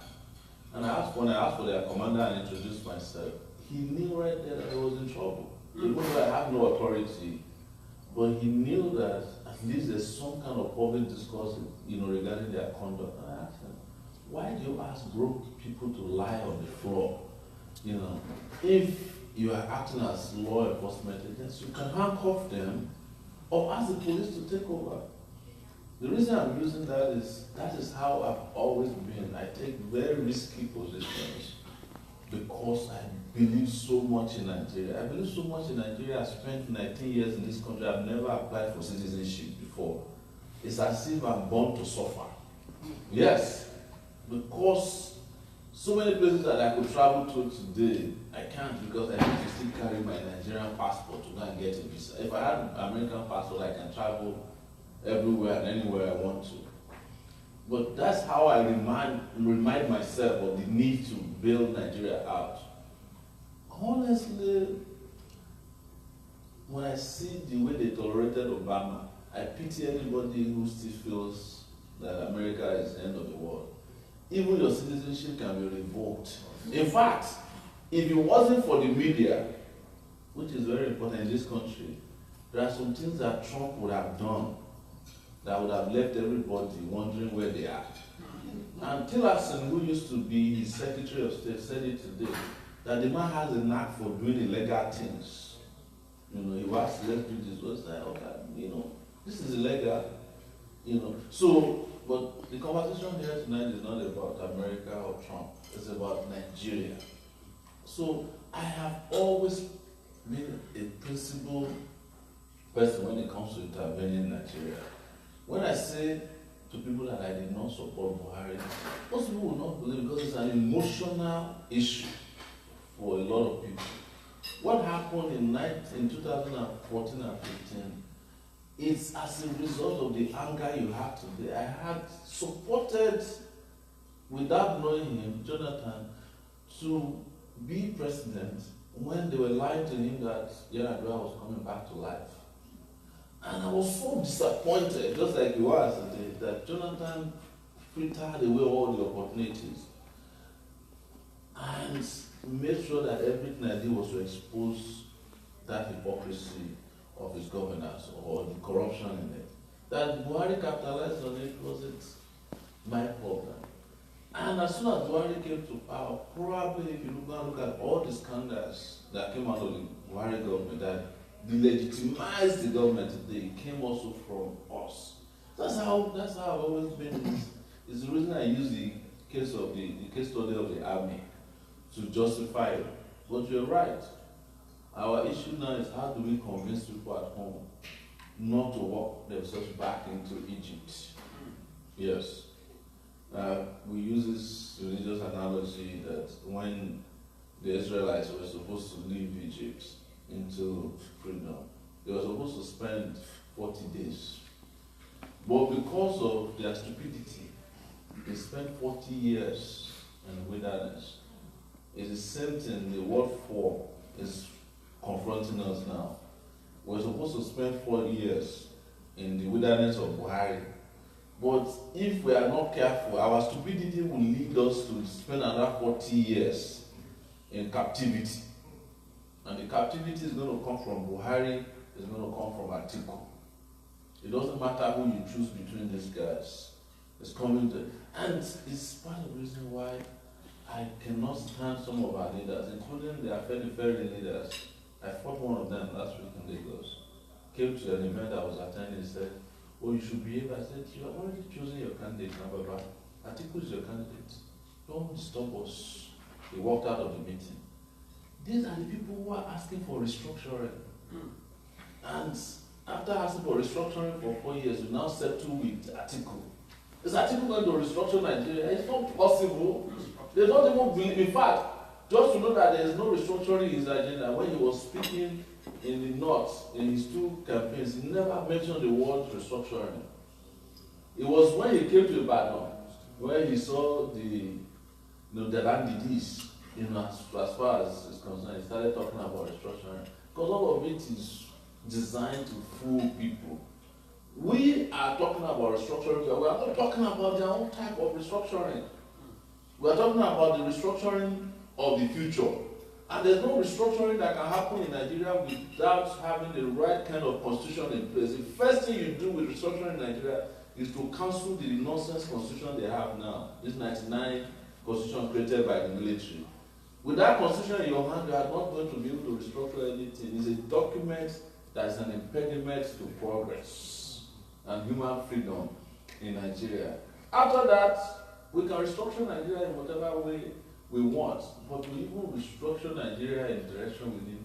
We need people with restructured brains. Yes, not people whose brains have died completely, whose brains are no longer functioning, analog brain leaders.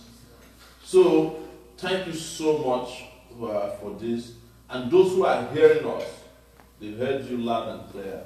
Let's all go back to work and ensure that we convince everybody out there. We need 40 million votes to defeat these people. There are 84 million voters who registered now. So if all the young people, all the people of conscience, old and young, decide to vote in this election, which they will defeat these guys without any effort. And people are saying they'll rig election. We can only rig an election that we want. If you cannot win, you can't rig. Yes, that's true. There's no INEC that can rig for you an election that you did not win. It will be very, very obvious because the world has changed a lot. And you continue to hear more from us. You continue to hear ideas. You continue to hear about our plans. But also don't forget to continue to support us. One last thing I'll say, because we should be discussing fundraising, not to talk beyond that expectation. One last thing I will say is think about how much you send home every time you are guilt tripped. You know, Nigeria, to send money home, you either guilt trip yourself or somebody is guilt tripping you. Each time you send $100 home, you have to give Western Union $3 or $5. Think about that. And these countries are making billions off of us. How can we sow a seed? And I'm using biblical pastor words now. It's not the kind of thing I'll say in public, because those things are also very controversial in Nigeria now. But it shall be well. That's what they say. You know, it's to invest in this liberation stock for Nigeria. And what we have asked for, which is simple, is there must be 10,000 Nigerians out there who can afford to give $200 each. And that will take us directly to $2 million. And if we have $2 million today as I'm sitting or standing in front of you, you know, nobody can wait. And the kind of support we have on the ground, latent. In fact, what I think is happening is that there are a lot of people who are going to all these Atiku and Buhari rallies who will shock them on election day. Yes, because there seems to be like an agreement, but we need to keep pushing people to the barricades. And that's where we need this money. Otherwise, left to me, I won't ask anybody for money. I hope that we can just sleep, wake up, election day, we'll defeat these people with the least amount of money, so that so many things will change revolutionarily on the same day. Well, as you know, there's always plenty of talk when there's no time. Sometimes there's plenty of time and we don't have to do too much talk. Time is here now to make whatever donation we can. Thank you so much. So I acknowledge that there are some other questions. If we have time, we'll get to them, I promise. Because it's very fundamental. The primary purpose for our being here is to raise funds for the campaign. I call on Comrade, Mega Comrade, to come and help coordinate the fundraising activities. Thank you.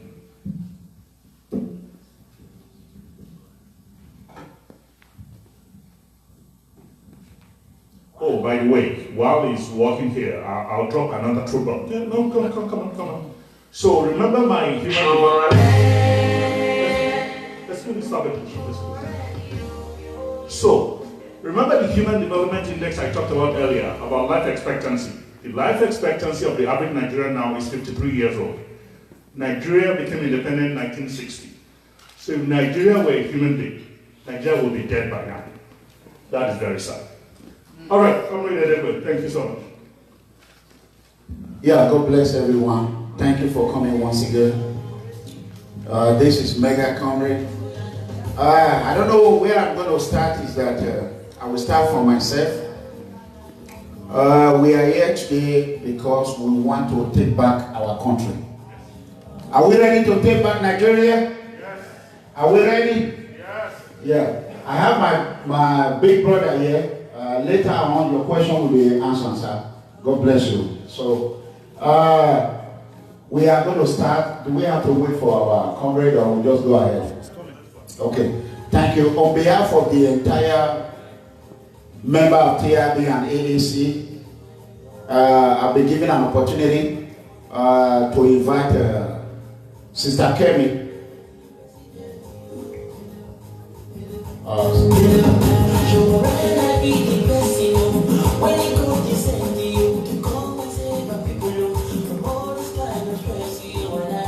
Yeah, so we are going to be conducting the fundraising, and we are going to go by table by table. I'm going to start on behalf of the entire People Freedom Movement worldwide.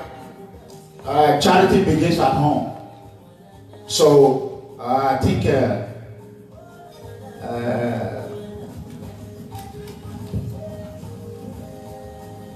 even though they don't live in Dallas, Texas, so I'm going to start with $500 cash on behalf of the entire People Freedom Movement. Yeah. Can it? Make sure it's correct.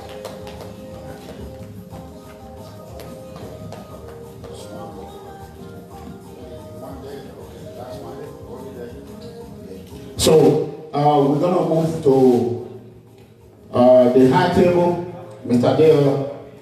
And then for myself, I'm gonna add another $500. I'm gonna give her a check right now. That will be $1,000. Yeah.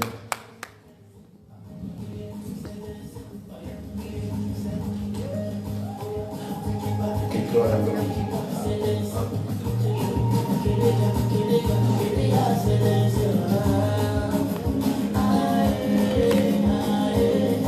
So we start from the Oba of Dallas.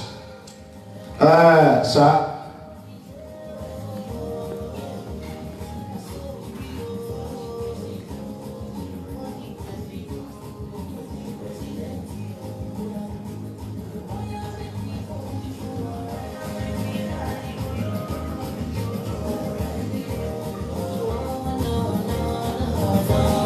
So please, brothers and sisters, whatever you have to help us with, we set up this event with a lot of money.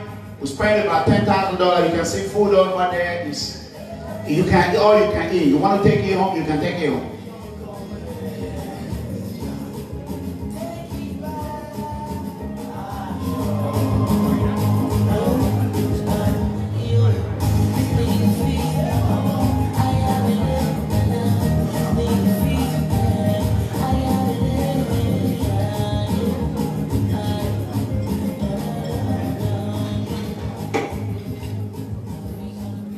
The Oba of Dallas said I should see him after the event.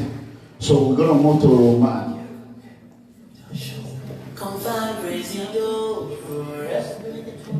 Okay, Mr. Adebayo, Yahweh just donated the sum of $200 cash. Put your hands together for him. Thank you. Thank you, sir. God bless you.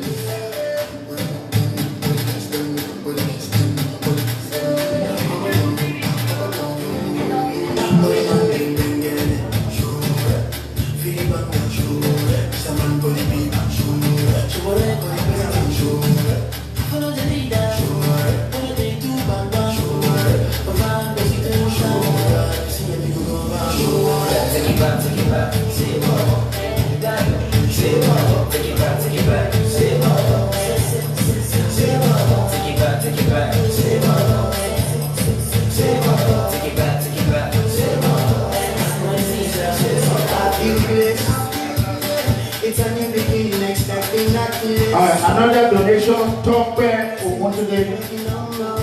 Ogusule, Tokwe Ogusule, oh, $200.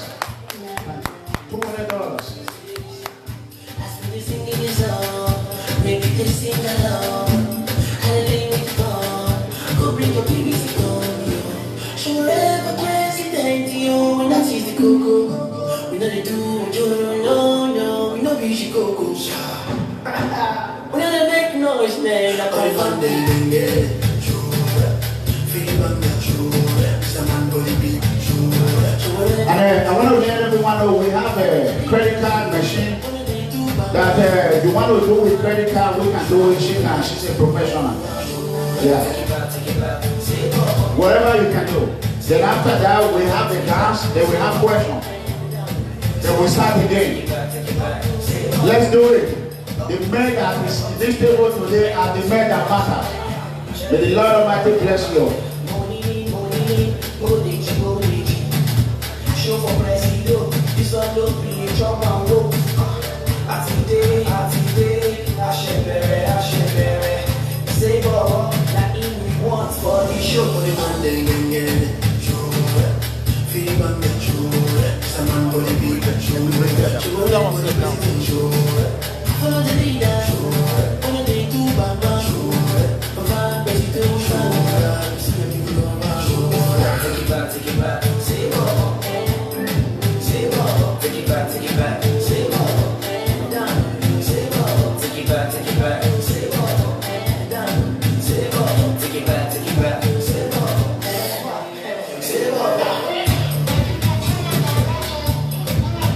Just taking AAC.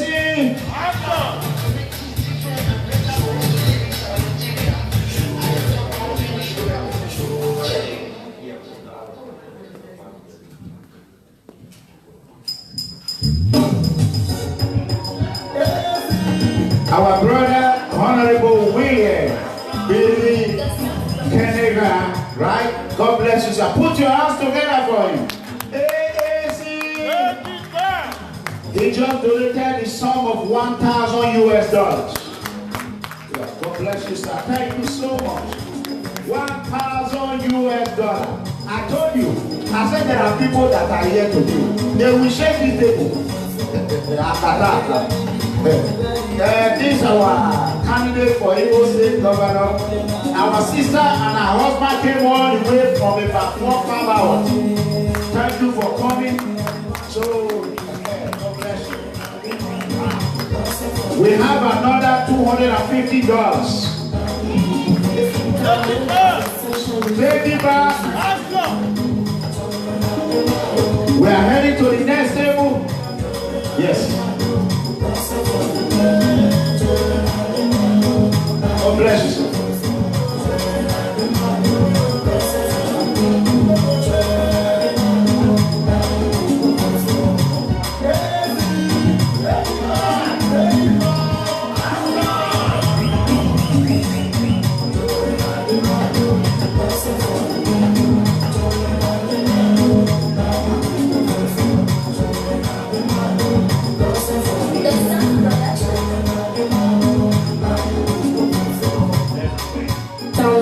From sunshinemusic.ng.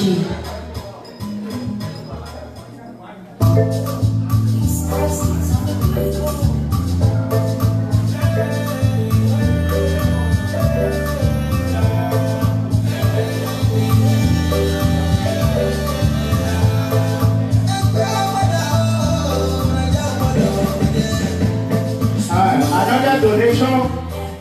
Honorable Mr. Victor Adeole, $300 US. To be take it back. Action.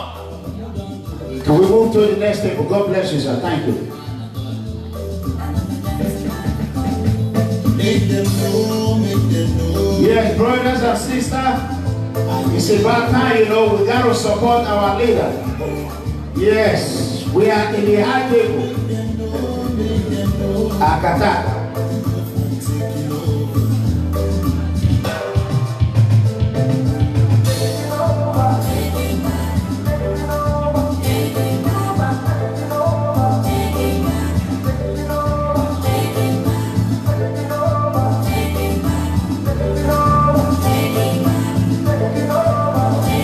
So, private donate, the money is too big, you don't want to announce.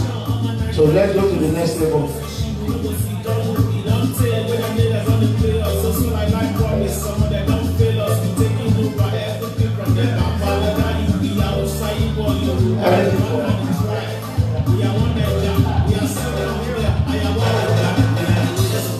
God bless you. God bless you.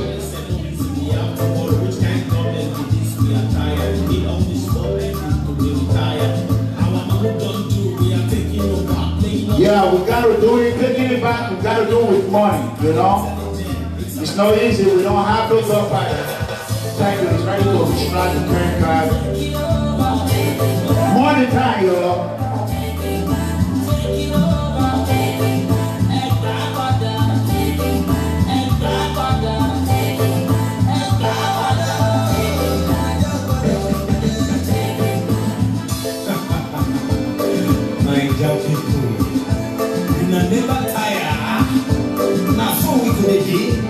We got a donation. We there and you supported us with a sum of $100. Put your hands together for me.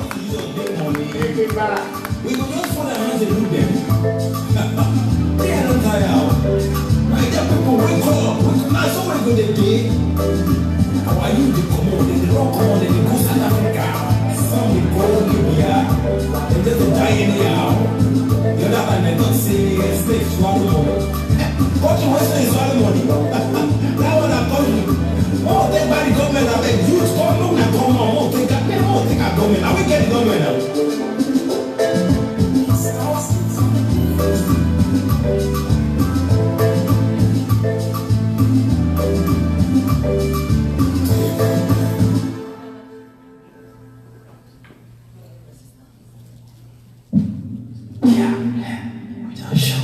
Confirm crazy though, yeah.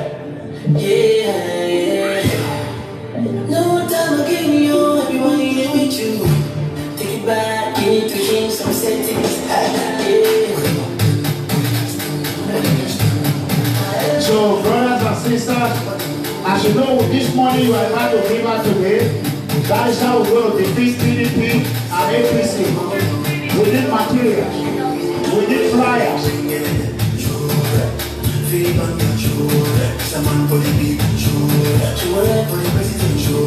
Oludara donated the sum of $100. Oludara, God bless you. Not you, God bless you. $100. Take it. Take it back. Take it back. Take it back.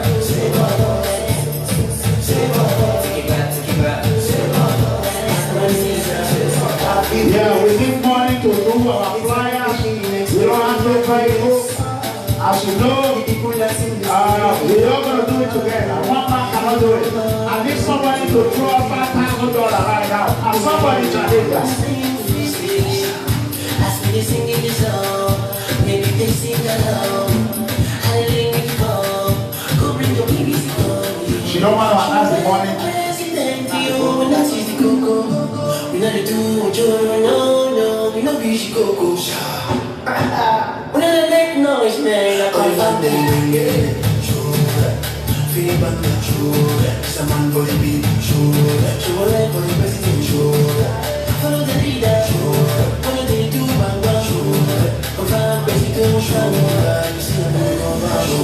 take it back, take it back,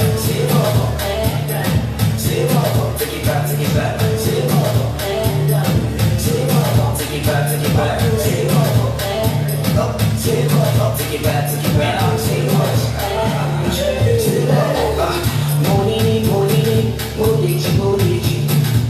Show for Presido, this all low be drop and go. Atide, Ashebere. Say Bobo, not in we want for the show for the man. We are in this table right now. Let's go. Someone for the beat, show for the president, follow the leader, follow the do banga, confirm president, take it back, say take it back, we also have people watching around the globe. take it back, Any donation? take it back,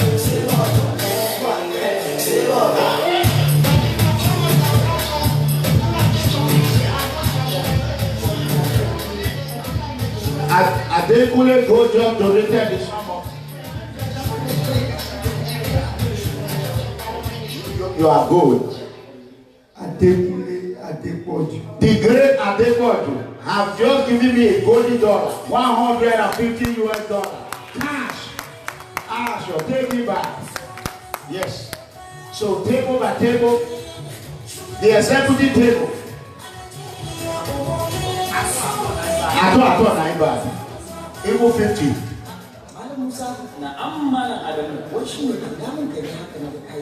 Thank you, sir, for your donation. We appreciate it. Our next House of Representatives, right? In Imo State. We did our people. 2 million. 2 million. You can donate those that are watching on Facebook right now, YouTube.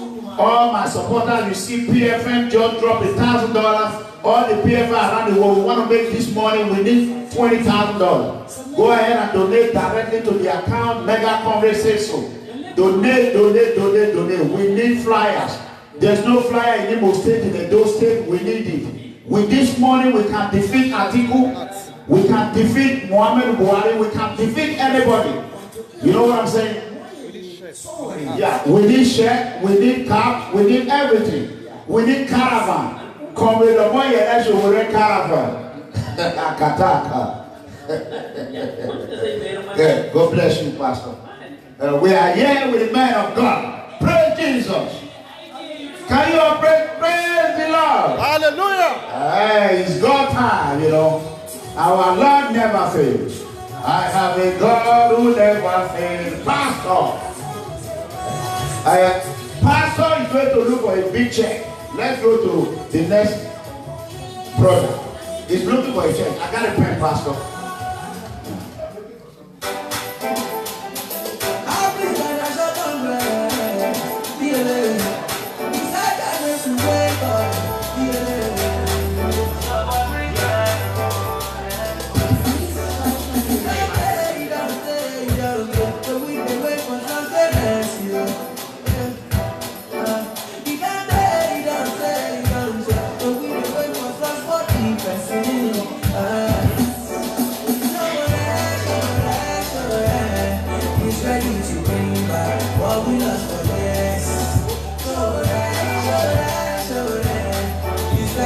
She's going to go to GoFundMe without announcing. We appreciate it. My brother right here, I know that is money, man. You see that?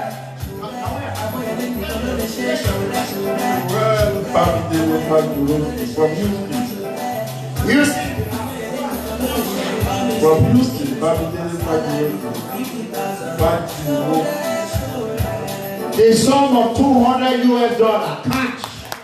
Put your hands. Mega Comrade is having fatigue. We need money.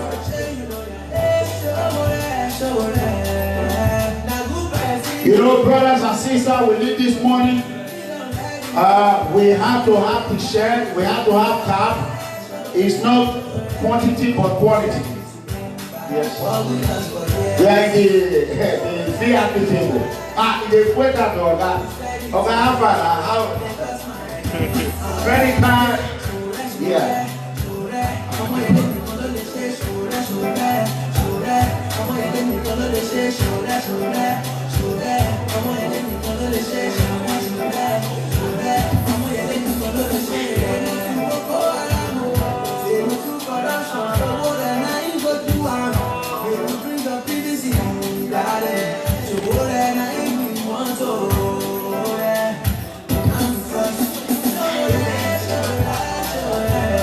Donation time, credit card, at all.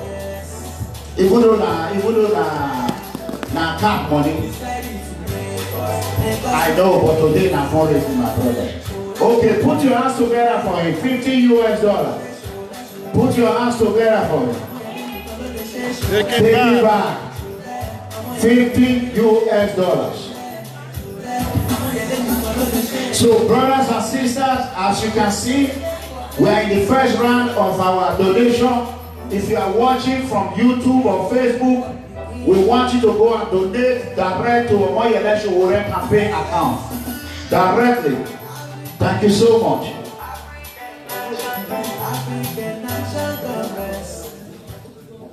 Your name, sir? Oliver the Coco. The great Oliver the Coco with a sum of $100 US. Put your hands together for him. Take it back.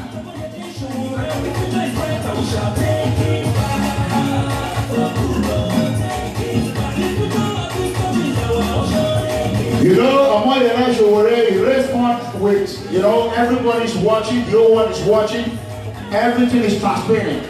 There's no hidden agenda. This is how we raise our money.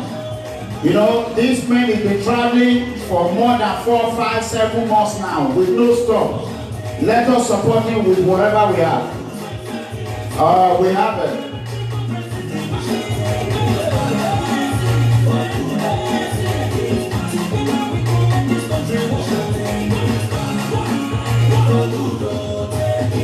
You know, we got to help our brother, you know. PDP, APC, they have money. They don't ask for money. They don't raise funds because they believe in their looting money. The money they have loot us. So how are we going to fight these people? We cannot do it by just going online. We need money. We are begging you. We got to support Comrade Omoyele Sowore. That's right. That's $100 right there.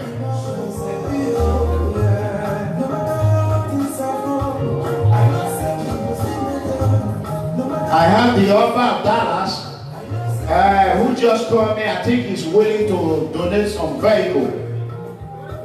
Yes. Can I hand over the mic for you, sir?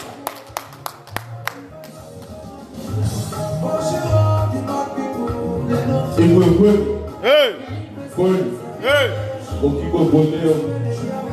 Then, like I said, I will donate your account for them to use it by Nigeria.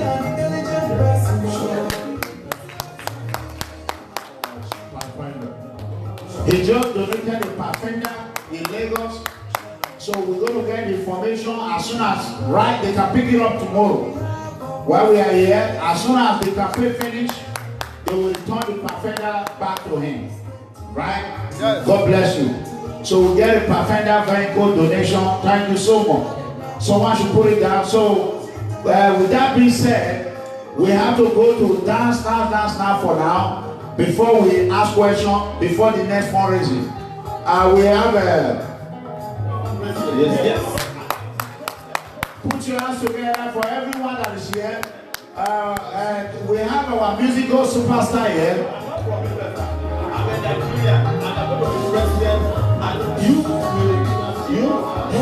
Next year, and you will go back to what you used to do before now. That's the truth. You want to bring you out and go and that this month. I'm going to see you.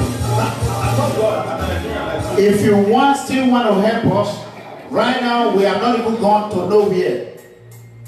We cannot even feed our bill right now. Please, brothers and sisters, I am begging everyone, go deep in your heart. Right now, we cannot even pay the debt we are owing here. This money cannot even get to Lagos.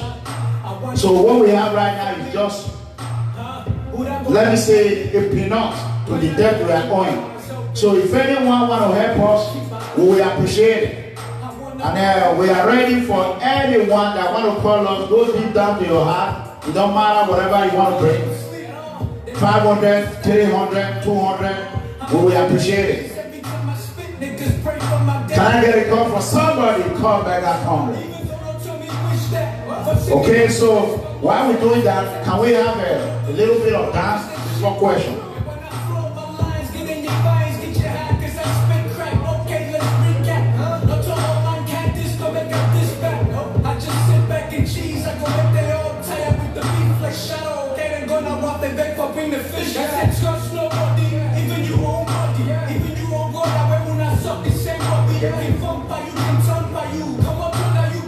So, the superstar miracle, please give us some music. Please, God bless you.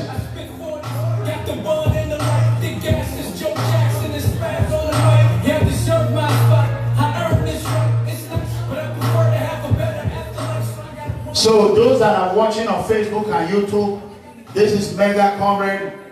I want to thank you all for watching. Please go ahead and donate to Omoyele Sowore, account number direct to TIB in Nigeria. If you are in, you can go to GoFundMe and donate whatever you can donate. We need money, you know. We don't have a sponsor. We don't have a political campaign that is sponsored. No Godfather. Atiku is not asking for money. He's not begging for anything. Muhammadu Buhari is not even campaigning. He's not begging for anything. Comrade Omoyele Sowore is the only one begging, getting money with open heart, transparency. You can see whatever we donate, just like PFM, I said $1,000 is $1,000. So there's no hidden agenda. That is how his government is going to look like. No one is perfect. We are begging you, if we can raise $10,000 online, that would be good. We appreciate it. We are begging you. So as you are watching, go deep down in your heart, get out your card, or go to any Tabasco if you are in Italy.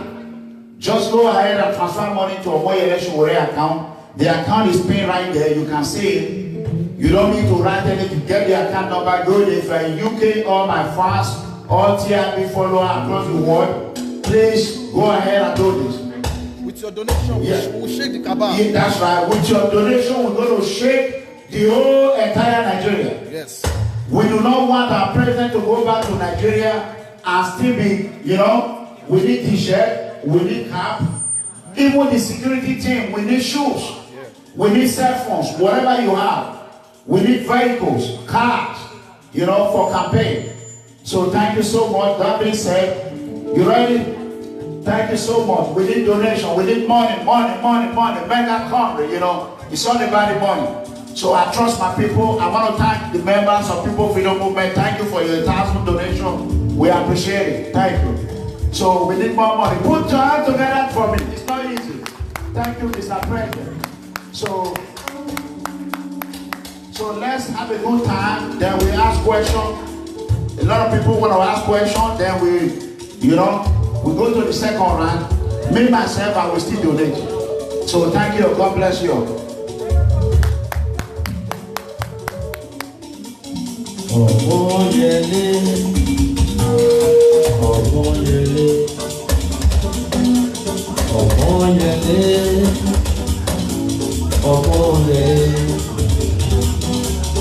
Ọ̀rọ̀ rẹ̀ á dayọ̀, ayé ká lóyìn. Ọ̀rọ̀ rẹ̀ á dayọ̀, ayé á lóyìn. Ọ̀rọ̀ rẹ̀ á dayọ̀, ayé rẹ̀ á dùn yọ̀ngbà. Omoyele Sowore,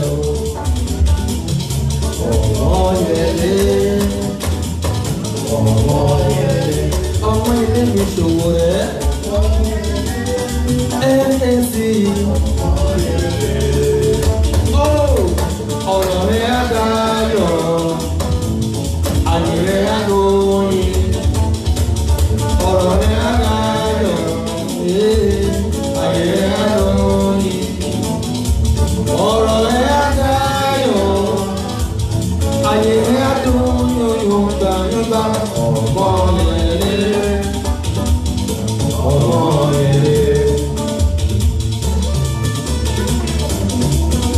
Aha. Sowore ní pàjọba nìyẹn o.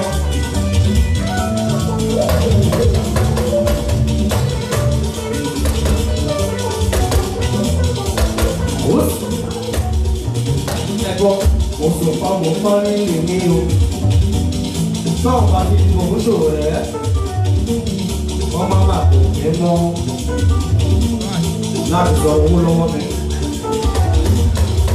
Náà bá ti di òun Sowore, wọ́n gbọ́dọ̀ pè mí láti fi owó lọ́wọ́ mi mọ́.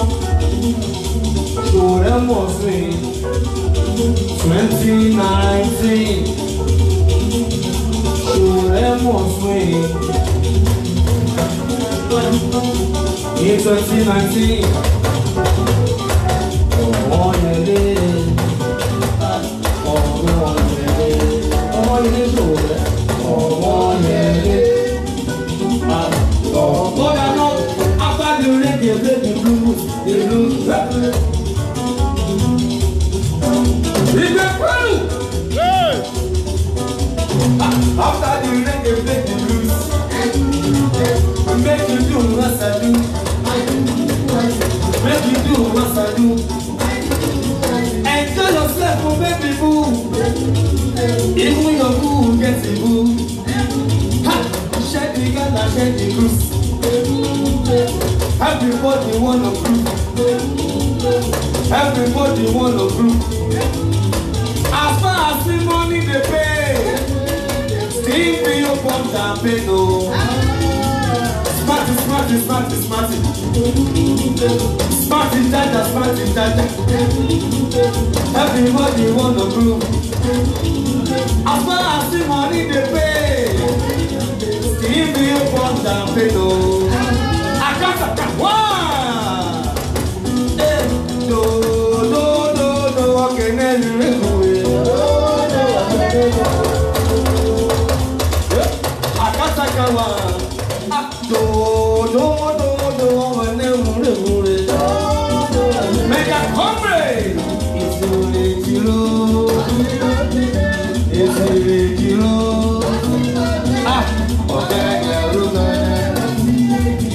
Okay,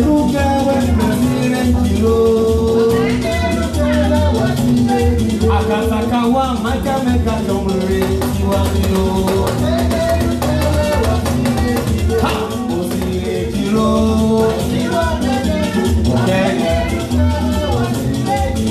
Ẹ̀fọ́ ti rí ṣòro rẹ̀, ẹ pariwo ìbò. Ẹ pariwo, ẹ̀fọ́ ti rí ṣòro rẹ̀, ẹ pariwo ìbò. Ní 2019, Omoyele ló máa wọlé confirm. Omoyele ló máa wọlé confirm. Omoyele, Omoyele kọ̀sọ̀rọ̀ fàáyé. AAC! AAC! Omoyele Sowore. Bẹ́ẹ̀ bá ti rí Sowore o.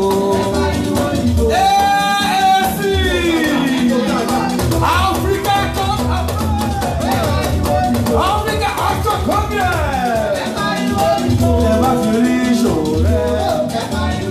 Ló jẹ́ kí n sọ pé Sowore, Sowore, Sowore, Sowore.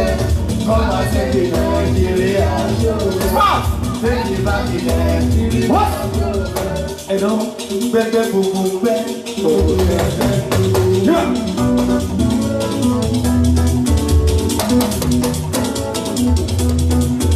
Qu'est-ce qu'elle repose là?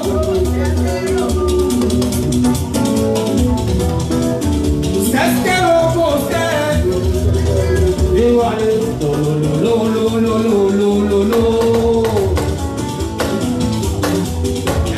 Omoyele Sowore for president. Akílẹ̀ ọ̀dàlà tó bá Sowore tó lọ́wọ́lọ́wọ́. Wà sí ìgbìyànjú ọmọ balógun ọ̀rọ̀ lámọ̀ bá ròde òwúsẹ́. Akílẹ̀, akílẹ̀, akílẹ̀, akílẹ̀ ọ̀dàlà.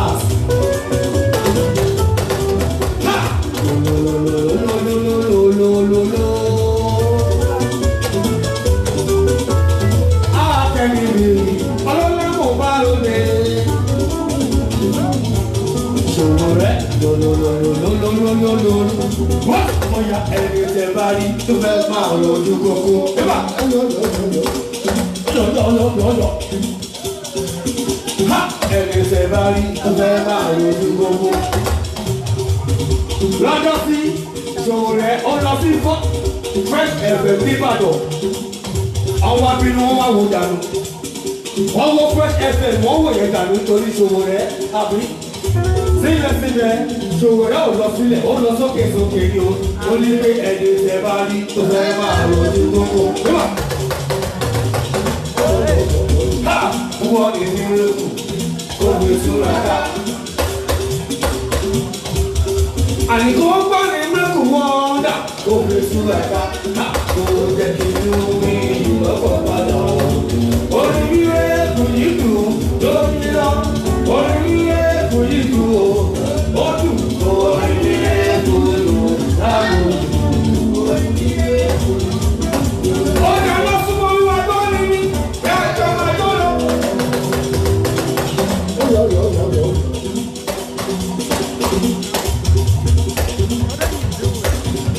Súnmọ́ wíwá tó ní mi. Wọ́n It's a gentleman, it was a gentleman. People let me go, I will take you there. They go take me there, you don't take me there. People let me go, I will take you there. People let me go, I will take you there. You know, give me blessing, you know. I say give me love, oh. Give me love, give me love,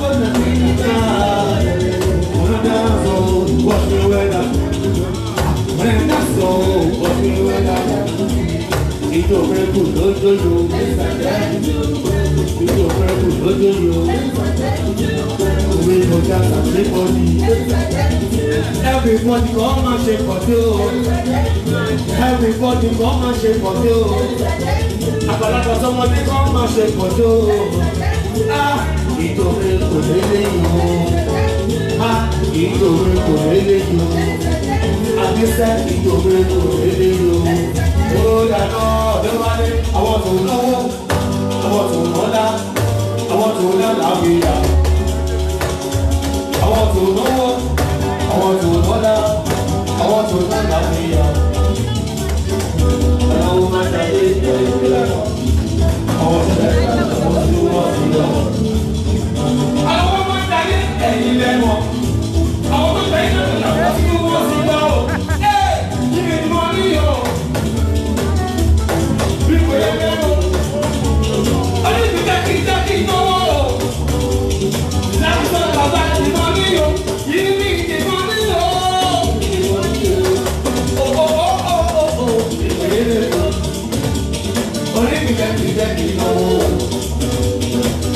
Oh, give me the money, oh, give me the money, give me the money, oh, hey, only me can give ha, hey, if they ask me, I go try to say, oh, if they ask me, I go try to say, oh, if they ask me, I go try to say, oh.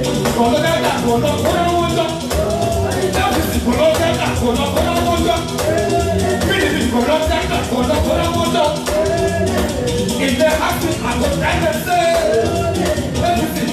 I go try to say, I go try to say now, overnight. I go try to say now, overnight.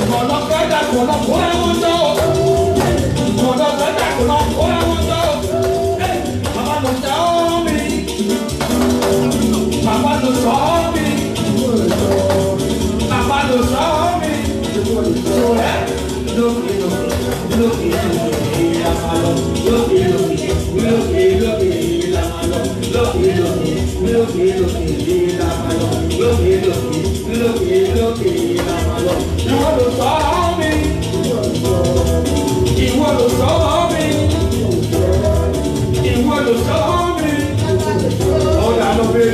Baby, go baby.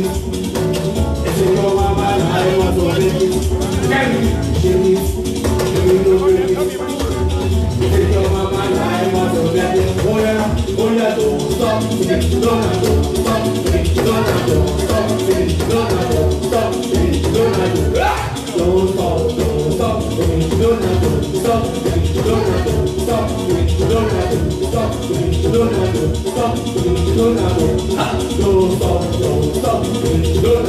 stop, don't stop,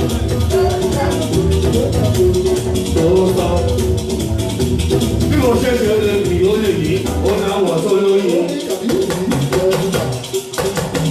Eba bí mo ṣe ṣe lè fi ó lè yí ó náà wọ̀ tó lóyún. Gbogbo orin wa pẹ̀lú olùkó náà wọ̀ tó lọ́wọ́.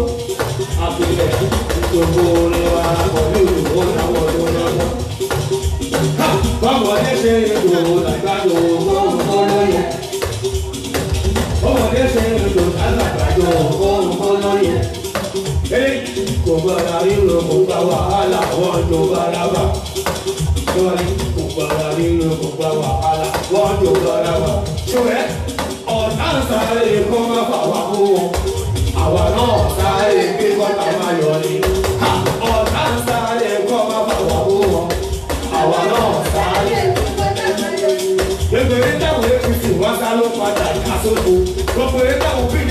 sá ló padà wá dánwò. Èyí táwa wá ń sá olóògbé wà débi rẹ̀. Ọ̀gá ń sáré kọ́ máa fọwọ́ fún wọn. Àwa náà sáré. Ètò wáyé tí má ṣe ré mi.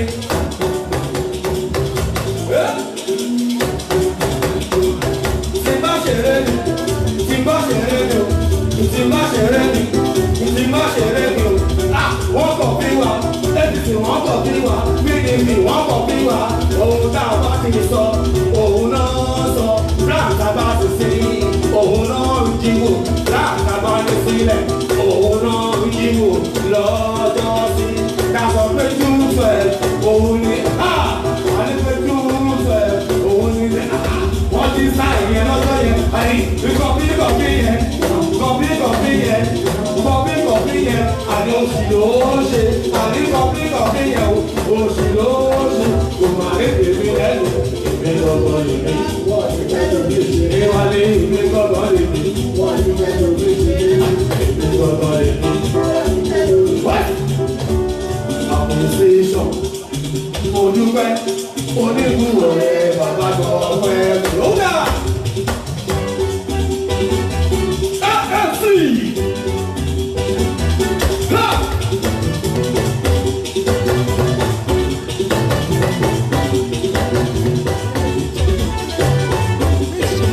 Ìwọlé appreciation, mo dúpẹ́, onígbùrọ̀ rẹ̀ bàbá kan fẹ́ rí. Appreciation, mo dúpẹ́ o, onígbùrọ̀ rẹ̀ bàbá kan fẹ́ rí. Ìwọlé ẹni bá wà lójúlẹ̀ lórí ìbọn pẹ́ jáde ní yóò gbé ọgá Olúwa. Ẹni bá wà lójúlẹ̀ lórí ìbọn pẹ́ jáde ní yóò gbé ọgá. Ẹ fún mi ní ẹ̀rọ mi. Ẹ̀rọ mi.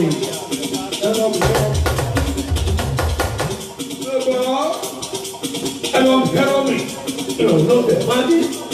Ẹ̀rọ mi. Ẹ̀mí ìlú gbọ́dọ̀ olówó tó gbàgbọ́ àti àbáyé kan fún ẹgbẹ́ ẹ̀sìn. Ẹ̀fìn mi gbọ́ pé mo lọ́la o. Olúwa ló fún mi lọ́kọ̀ o ẹgbẹ́ ẹ̀sìn o. Àjọyọ̀ á ti bẹ́ẹ̀ sí o. Bẹ́ẹ̀ni náà ti dé sí o. Àlùkẹ́ tó sẹ́wọ̀n omi ọ̀padà ló ń tó lẹ́kọ̀ọ́. Àdéhùn bá ti bẹ́ẹ̀ sí. Bẹ́ẹ̀ni ló ti dé sí. Àlùkẹ́ tó sẹ́wọ̀n omi ọ̀padà. Ó dànù fún wájú ẹni náà o.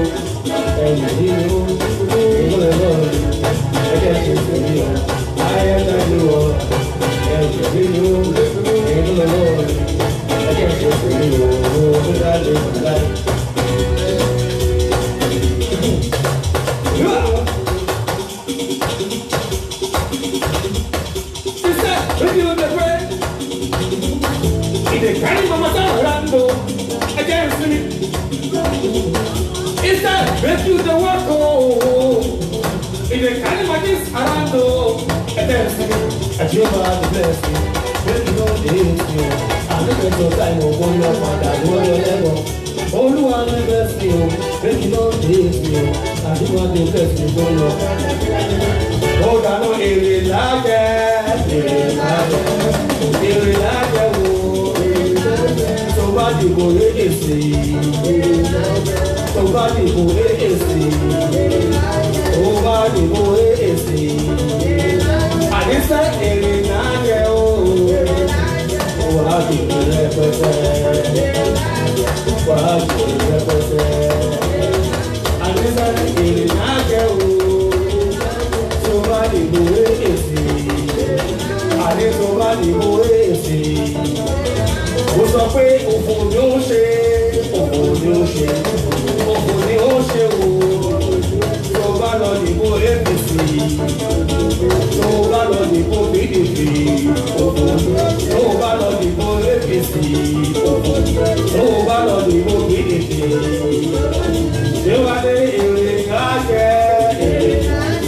Àlé èrè káàkẹ́ o, tó bá ti dìbò AAC o, tó bá ti dìbò AAC o. Yes.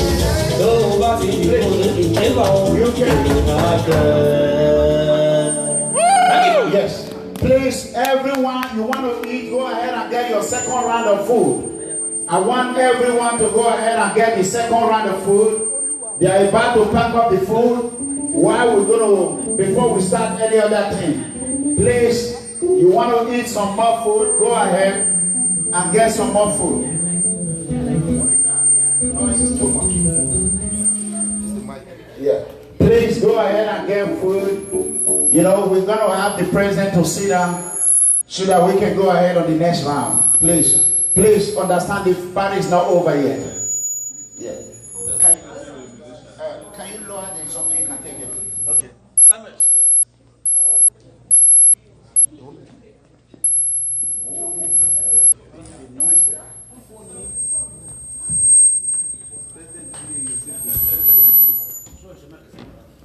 Yes, thank you so much. So if you want to go in, you can sit down. So there's more food over there. You can go get some food and eat some food, you know. We have too many food, you know, a lot of food. You know, you can have a picture whenever you want. You can take a picture whenever you want.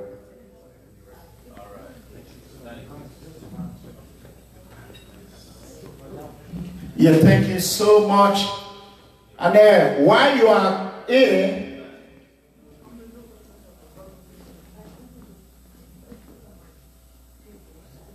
yeah, thank you. These are the team, the musical.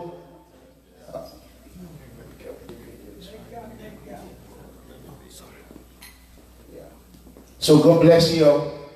Please, as we understand, we accept pledges. If you are watching online right now, you want to go ahead and help us. Anyone that, you know, a lot of my members, they volunteer $50, $100 every month. $200, it don't matter whatever amount you can volunteer. We are on the next round. Whatever you can volunteer, we are ready to take it. Where are the fundraising team? Why some are eating food?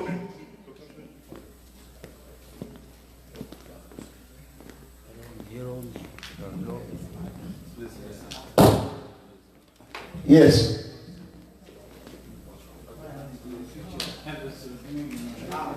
Yeah, we can do this picture later, please.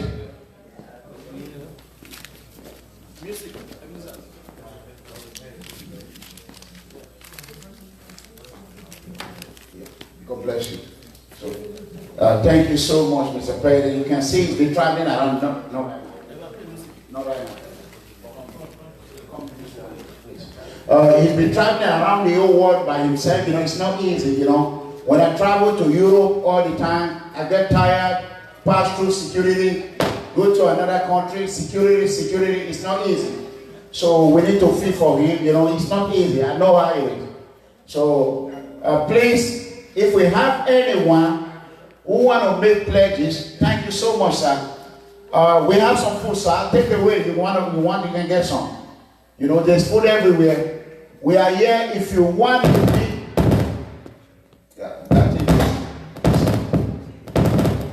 Yeah, he said the money we have got is not enough, so he's just shooting over there.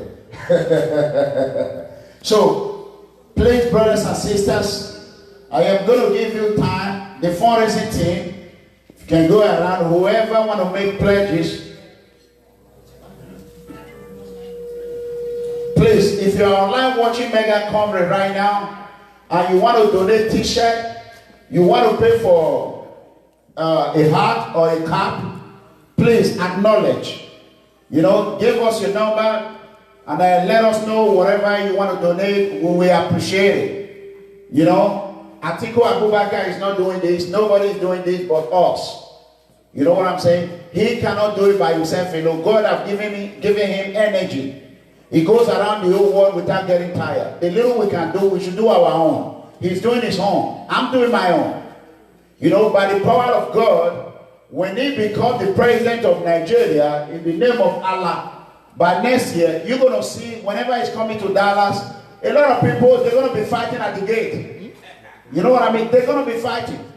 You see, Nigeria, that is what we are.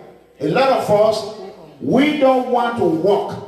We just want to enjoy. That is why Muhammad Buhari continues to deal with us till tomorrow. We have two candidates here who are contesting in Imo State. And then we have another one. We are going to give them mic. they can, you know, right? Yes. So they can address you. First of all, we start from the Imo State gubernatorial candidate, Dr. Chi. Put your hands together for Dr. Chi. Yes. The whole world is watching you. The people of Imo are watching you. Whatever you want to say, yeah, you can. Yeah. Yeah. Yeah, you can. Yeah. Okay. That's fine. We can take it to her. Greetings, Imolites. This is your Guber candidate for 2019. It is our time to change the narrative, to change our political space. Get ready, delay gratification, vote responsibly, and vote with your conscience. Yeah. Thank you. I know our president is tired. I think we have one question, Mr. President, please. So he's going to ask one question. I know you are tired. Please, sir, go ahead. I've had time to watch you on YouTube. Yes. Through your travels and listen to a lot of your opinions and ideas you have. My main question you touched on earlier about what the people in the diaspora do for Nigeria as far as the remittance. Yeah. And it seems to me the way we're doing it is not the smartest way. We send money home and there's really no concerted effort generated from the fund. And looking at the example of South Korea from 1950s, where they used the money from the people in the diaspora to create industries that have propelled South Korea from an economy that had a GDP lower than Nigeria about 1955 to one that is really one of the top in the world today. What would you do? How would you design a system that would create or help create a diaspora economic development fund? A diaspora economic development fund that the Nigerian government will guarantee to the people that contribute to, but that money will be used for the development of Nigeria as an industrial power base. Thank you.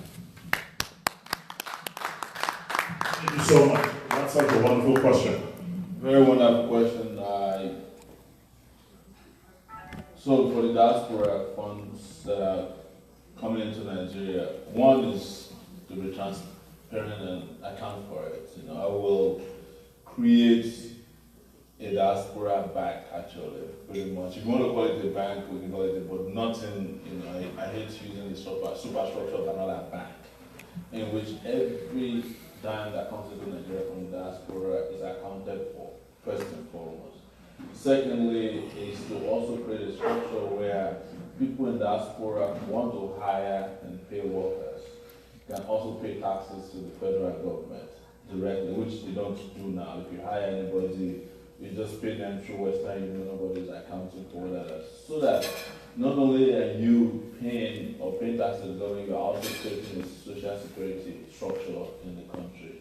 And also have the diaspora process where you can buy houses, like you do here, mortgage, you pay for it, have whichever way you want to pay for it, and then you can own a house in Nigeria. I'm just giving you this outline so that you can understand that it's not just creating industries that diaspora people want to do. As a matter of fact, some of the industries that we used to talk about are no longer the money earners today. There's a lot of leakages that can happen between here and diaspora. That is not just about physical industrial complexes alone, but transfer of technology ideas. There are doctors here who, for example, have spoken to me several times that they could also create a diaspora hospital, which we enable them to treat patients at home from here through telemedicine, and through which someone who has a headache that is not going away and doesn't want to end up dead can have a doctor treat them from here and tell them where to get the best medicine. But most importantly, what I'm trying to say here is that there's a diaspora commission already that is being proposed, which can oversee all of what we are discussing now. But it's to understand first and foremost, just like we have for oil, how much we make. If we have a commission corporation that is tracking what the diaspora is making, it will rival the NNPC, which is Nigerian National Petroleum Corporation, because the diaspora is sending, I think at this point, more money to Nigeria than we're getting from oil, honestly, if you ask me, because we have over 6 to 20 million Nigerians abroad who are fiscally engaging with Nigeria. But nobody's tracking, and the reason the Nigerian government doesn't want to track any inflow of funds is because they don't want to account for it. Yes, they don't like a situation where they say, okay, this is what the diaspora is bringing, and this is how it comes in, and this is how we're spending it. If they do, then they put themselves in more trouble in terms of, hanging their dirty linens on the outside. So I'm saying this simply because I've been in the diaspora. I've always contemplated how we can track what the diaspora is bringing and how we can channel that towards particular projects. And that's the next thing I want to discuss. If, for example, we want to construct a highway and we want it to come from not to cook bonds, but the diaspora wants. We can ask the diaspora to fund a highway from Lagos to Port Harcourt, or even a rail line, and it will be their own, and they can be the one who get what do you call it, the dividend from whatever we are making from that, instead of some Paris club who's going to give us loan, or the Euro bond. When you hear that the Euro bond in Nigeria is oversubscribed, it is not that Europeans love Nigerians, it's because it gives them the highest amount of dividend within the shortest possible time. It's a scam, and they love it because where else can you put in 20 euros and get back 2 euros as profit within 3 months? Because these Euro bonds are usually short-term, bonds that yield high interest for that. So most of the loans we're taking from China now, taking from Paris Club, the Euro bonds, you can get it from the diaspora at lower interest rate if they can be guaranteed that they can get something back in terms of dividends. And that's what exactly I will go for. And with that, we can have a diaspora that's also thinking about coming back home, because they will see an ownership of the development that is happening at home. They can track it, they can know where their money is going, and then they can start to engage with home in a way that we haven't seen before. And of course, we can't do this without empowerment. We must, as a priority, also allow for diaspora voting, so that the people in diaspora can also be part of the decision makers as to who govern them. Nobody wants to send his money to thieves to manage. And that's been why you don't find people in diaspora engaging the way as aggressively as they should. One thing that is also unconnected is integration. How is it that people in diaspora can also go home on a regular basis? Right now, if you're trying to buy a ticket to go to Nigeria, it's at $3,000 already. If you are buying a ticket to go to Nigeria for Christmas now, you are not going to spend less than 3,000 naira, and it's dollars. Imagine if there's Nigerian Airways or Nigerian Air that has 2 planes going between New York, DC, Atlanta, Houston. Even if it's purchasing about 4 787s, you will never be empty. Delta goes to Nigeria now every day, and I just came yesterday, there was no single space left on the plane. And they give us the worst planes.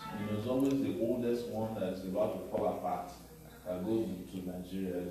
You can tell when you walk into the toilet and you see that they use wires to hold down their toilets. You see it all the time. So there's a lot of investment we also need to make to attract people coming back home. And of course, it ties into our general program of building infrastructure, power sector development, because you can go home and tolerate Nigeria's lack of electricity, but your children may not be able to do that. My daughter still today is traumatized, and I hate to say this in public, because she couldn't find a bathroom to go to between Lagos and Ibadan. Every gas station we stopped at, we just tell you, we can't advise you to use it. Just toilets. And she just said, Daddy, you can't find a place to be here. And I said, sorry, just hold it until we get to Lagos. And that was what happened. So you have to develop Nigeria also to make diaspora people feel comfortable to come back home, and when they do, they will bring back money, they will bring back investment, and then eventually they will bring back their skills. That's the final thing I want to say. The real industrial development that can happen to Nigeria is when diasporans find Nigeria a comfortable and livable and habitable place to come back to. That is what brought the jinx in South Korea, is what brought the jinx in India, is what brought the jinx in China. Everybody that left found themselves comfortable to come back home, because no matter how much you want to send home, it can't be as good as when you're able to go home yourself and be part of the developmental process. And if you ask anybody in this room, when is it that they would love to go back to Nigeria, they'll tell you yesterday. Because most of us are just here for the sake of staying away. The moment you find in Nigeria that you can go back to, you will go back home tomorrow. So that's the way I see it, and that's the way I've always talked about it, that's why I believe it. I know my answer has been a little lengthy, maybe not as short and precise and laconic as you expect, but I think there are a lot of people who are watching us outside of here who are part of a huge diaspora community that we need to bring this down to. So thank you so much for your question. Before I hand over, let me just also acknowledge my bad friend here. You know, this is a student activist who used to be the president of the National Association of Nigerian Students. His name is Oludari. He has seen it all, and we're glad that you're in our midst today. These are the young people with whom we fought for the democracy now, but all of us somehow have become outliers and strangers to the democratic process that we fought for. Thank you so much for coming. Thank you, everyone, and thank you so much again for the question. Thank you. Yes. MC.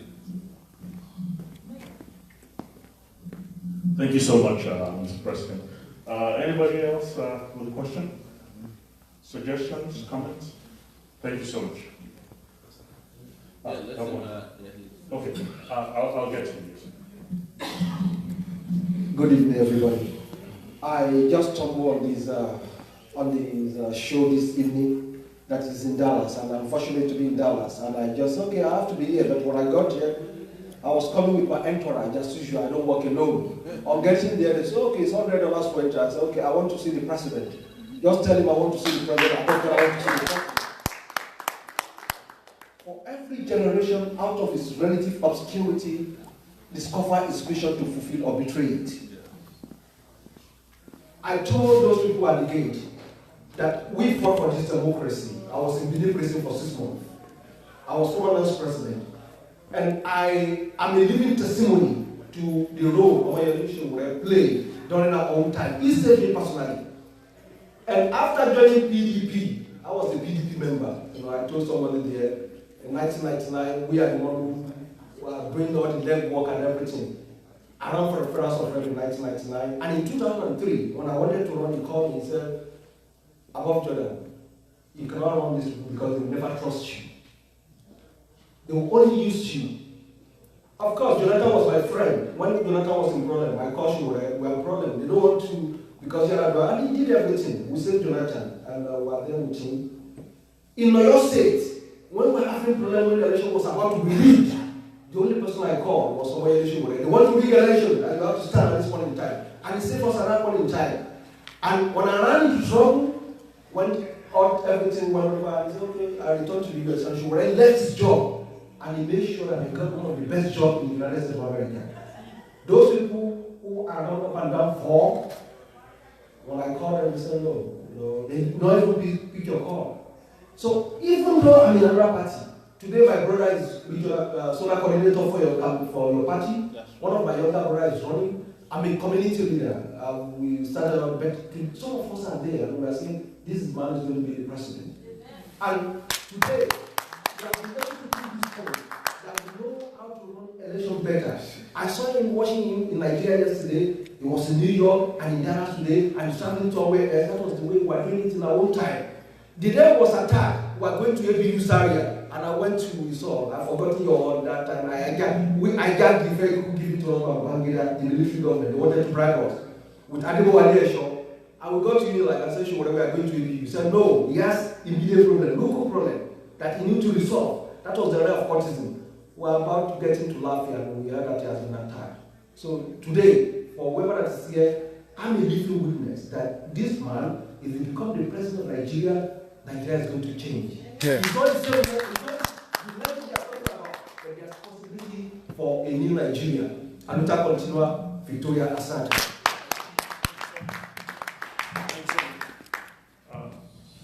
I'll get to it. Please state your name and let's try to make it concise because of time. It's getting ready. Thank you so much. Sure. My name is Oliver Okoye. Just drove from Washington State all the way to Dallas, Texas. Just got my doctorate degree in pharmacy, so I've been watching you all the way.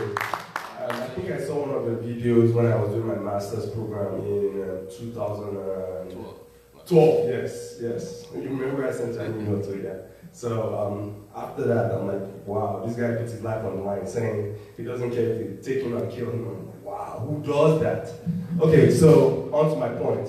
I think there was a point you brought up in one of the inflation questions of making coins, making like 50 kobo or 1 kobo or something like that, being able to be used.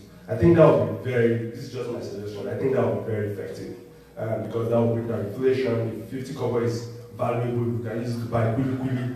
That's going to make it valuable instead of buying for 15 naira. I think it's something that you might just have to look into. Thank you. And I know you'll be the next president, so. Let him come here. Quick, while he walks here, so this one is a hopeful nugget. The graduating class I was in at the University of Lagos, I wasn't one of them because I was busy doing student engineering. There were 7 first-class students who graduated in chemical engineering. All of them are in the US now. Imagine that much of a brain drain. Yeah. That's what Nigeria is missing. Wow. Okay, thank you. Wow. AAC. Take it back. AAC. Take it back. Take it back. Action.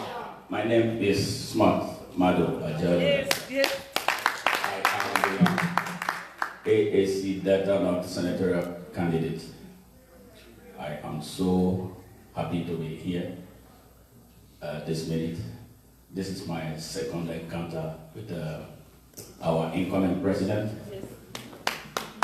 And I would say I'm running one of the toughest senatorial races in Nigeria as it stands. I'm running against those who have brought darkness to Nigeria. And I hope Deltans are listening to me. I have written so much, I've spoken so much, and it is time for us to take action, to seriously take our country back. And Mr. President, I'm so happy that we're having this encounter. A friend of mine who lives in the UK is already on ground in Nigeria as we speak. He donated his sophisticated sound system to me and you. And the rental for that is 1 million naira a day. So we do our best to get in touch with him and really thank him for that donation. We are going to take that back. Thank you. Take it back. Yes. I'm sorry. There was a gentleman who had Mr. Ebenezer Bobaji. I'm sorry about that. Thank you very much for giving me this opportunity to be here today. It happens that I finished from Unilag and he's my senior, even though you don't know me. I used to play soccer when I was in Unilag and they used to fight for us and all make things happen for us in school. So I've done Nigeria for the past 18 years. After Nigeria World Cup, I played soccer all my life. So the opportunity I have is to get from that country because I know I was mistakenly born in that country. And the reason why I say I have 2 questions for him, because I know him very well from school, and out of that country, I didn't go back to Nigeria till last year, July, when I saw him that he is campaigning for the president. And this is our president. Yes. So I know him very well, like I said, from school, and I be following him up and down, and know he is going to be our president. There's no doubt about that. When I was playing soccer, I was playing for Sheriff Star of Lagos that time. So we went to Kano to go and play soccer. That was 92. So one time something happened that day that makes me believe that I did not belong to this country. Because I just finished high school, maybe 2 years then, started my life. And the first thing I saw was that cutting somebody else or head off life. The second one was they taking a baby out of pregnancy, life. So when I saw that, and 4 days we cannot eat, we cannot do it, I have my jersey on me for 4 days.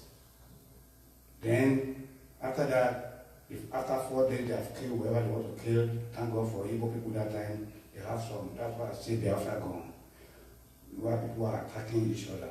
So my first question to the President is that, what are your plans? Because as of 1992, this thing was happening like that. And now, it's even worse. I didn't go to Nigeria because this is my country. I always tell them this, in my back home in Nigeria, my mom used to say, although I told them I've already go to Godele, this is my day. Because I will never go to Nigeria, and I don't have plans to go there because of what I've seen. People like him, somebody like that will not finish school. We will not finish from I know what I'm talking about. If nobody like him, because we don't have money and we don't have power. When you don't have money, you don't have power, you are finished. They are the one fighting for us to go and to have our education. So that's why I pray for our president that he will be there. And he's already there.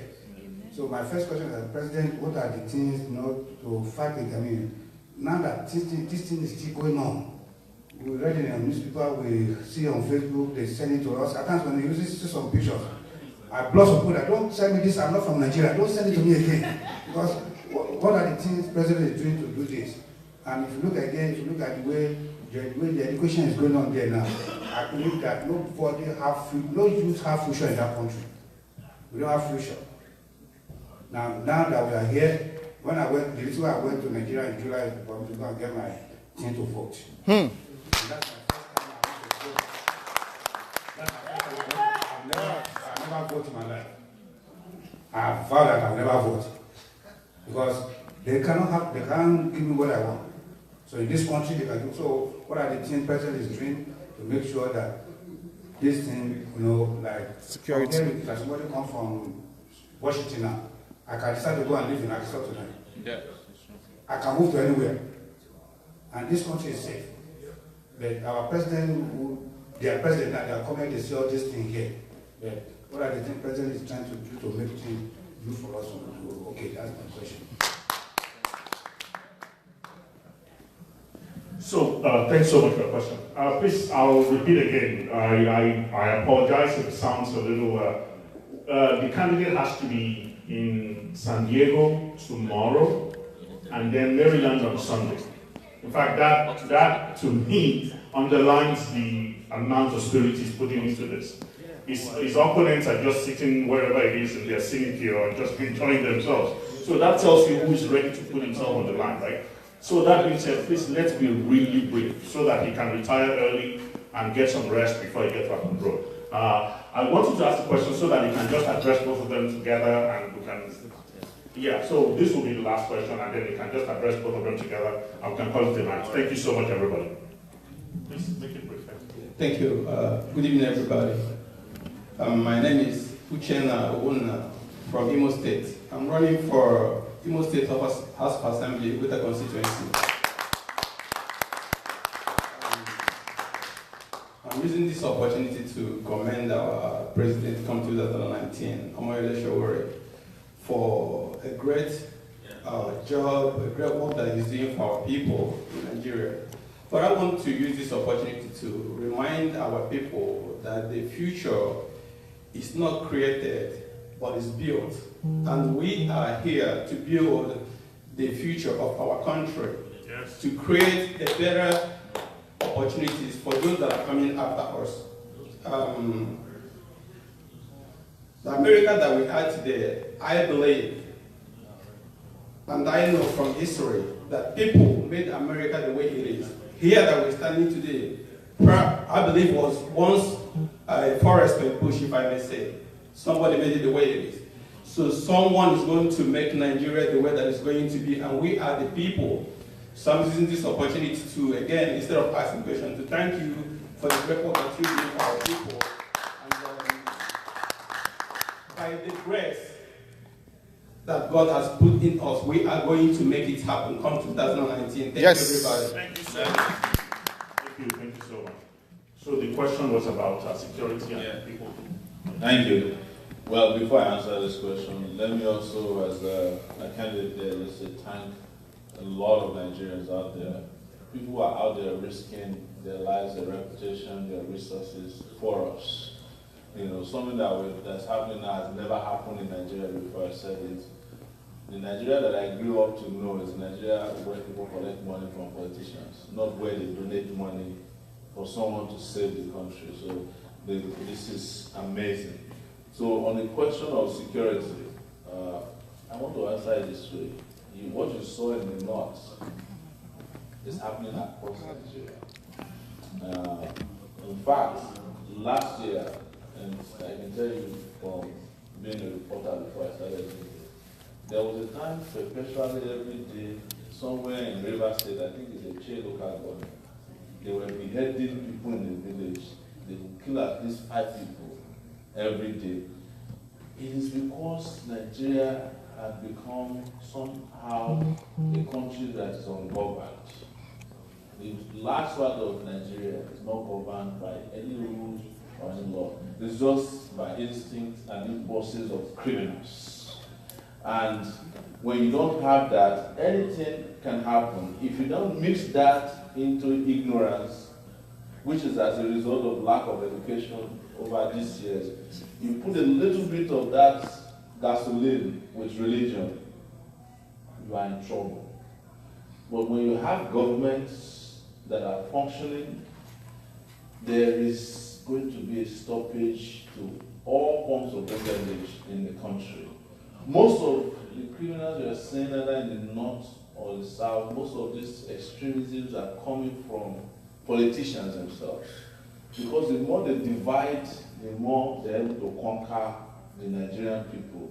You know, I've heard all kinds of narratives before as to which part of Nigeria is worse. Is it the north or the south? And most people will say, well, the north is dangerous. I can tell you in these last 8 months that the people that are most desperate to climb out of poverty are northerners. Their own kind of poverty is almost embedded in their gene, and it's deliberate impoverization of generations of northerners. Let me give you an example. The articles of this world in the eyes of an average northerner is a religious person. The Buharis of this world is even referred to as a fanatic. But you cannot find articles son or daughter in an Almajiri school. They go to school in London or America. They go to the same secular schools you and I go to. They drink, they smoke, they do all kinds of things. The same thing with Buhari. All his children, as backward as Buhari is, it is not lost on him to send his children to school. Maybe it's because he didn't go to school, but he appreciated education. The last daughter, I think, has maybe just graduated from the university in London. But he's encouraging the pauperization and the miseducation of people in the north. So when you have a government in place that is able to police the country, that is able to provide an army that can support and protect the territorial integrity of the country, you will nip this in the bud. I say to people, you compare America with Nigeria. What is America in the 70s too?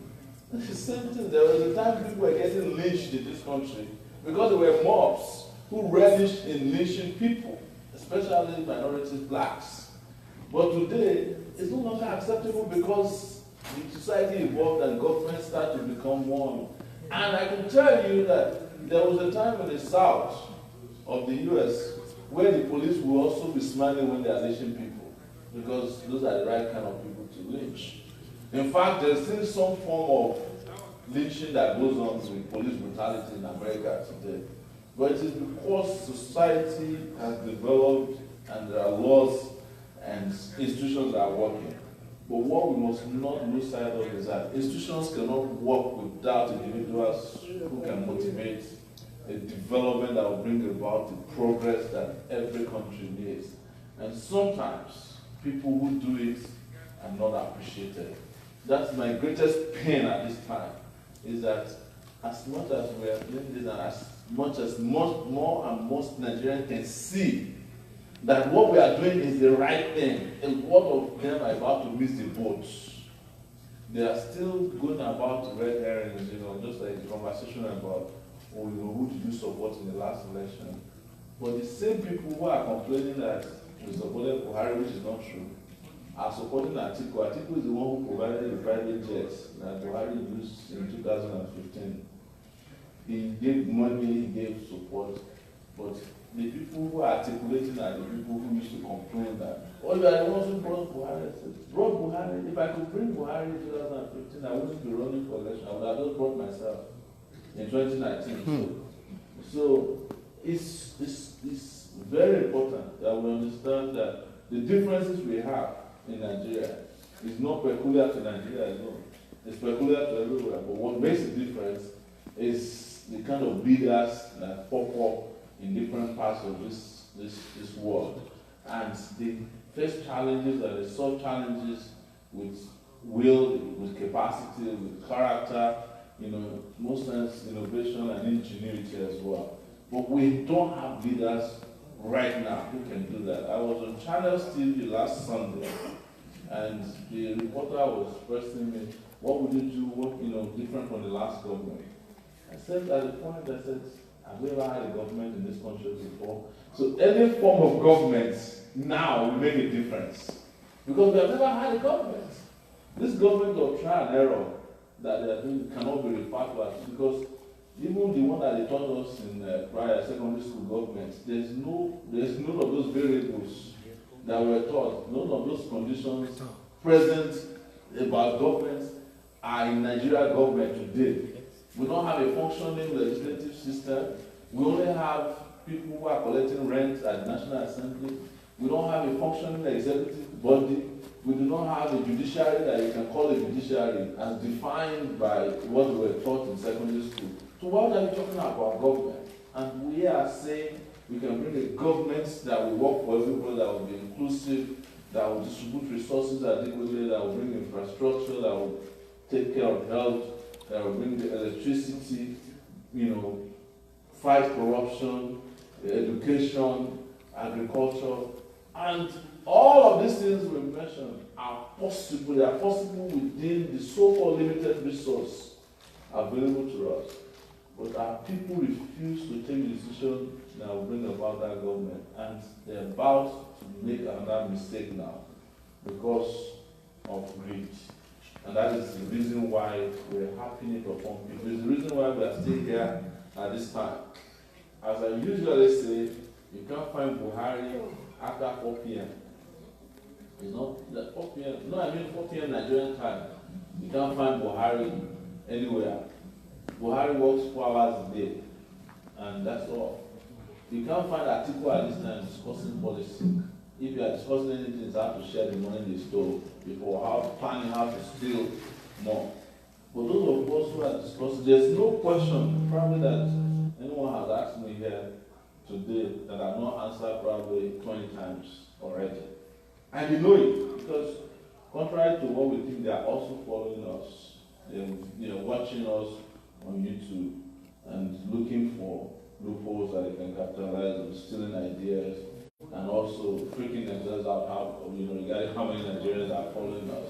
So it's very, very important that we make the right decision this time.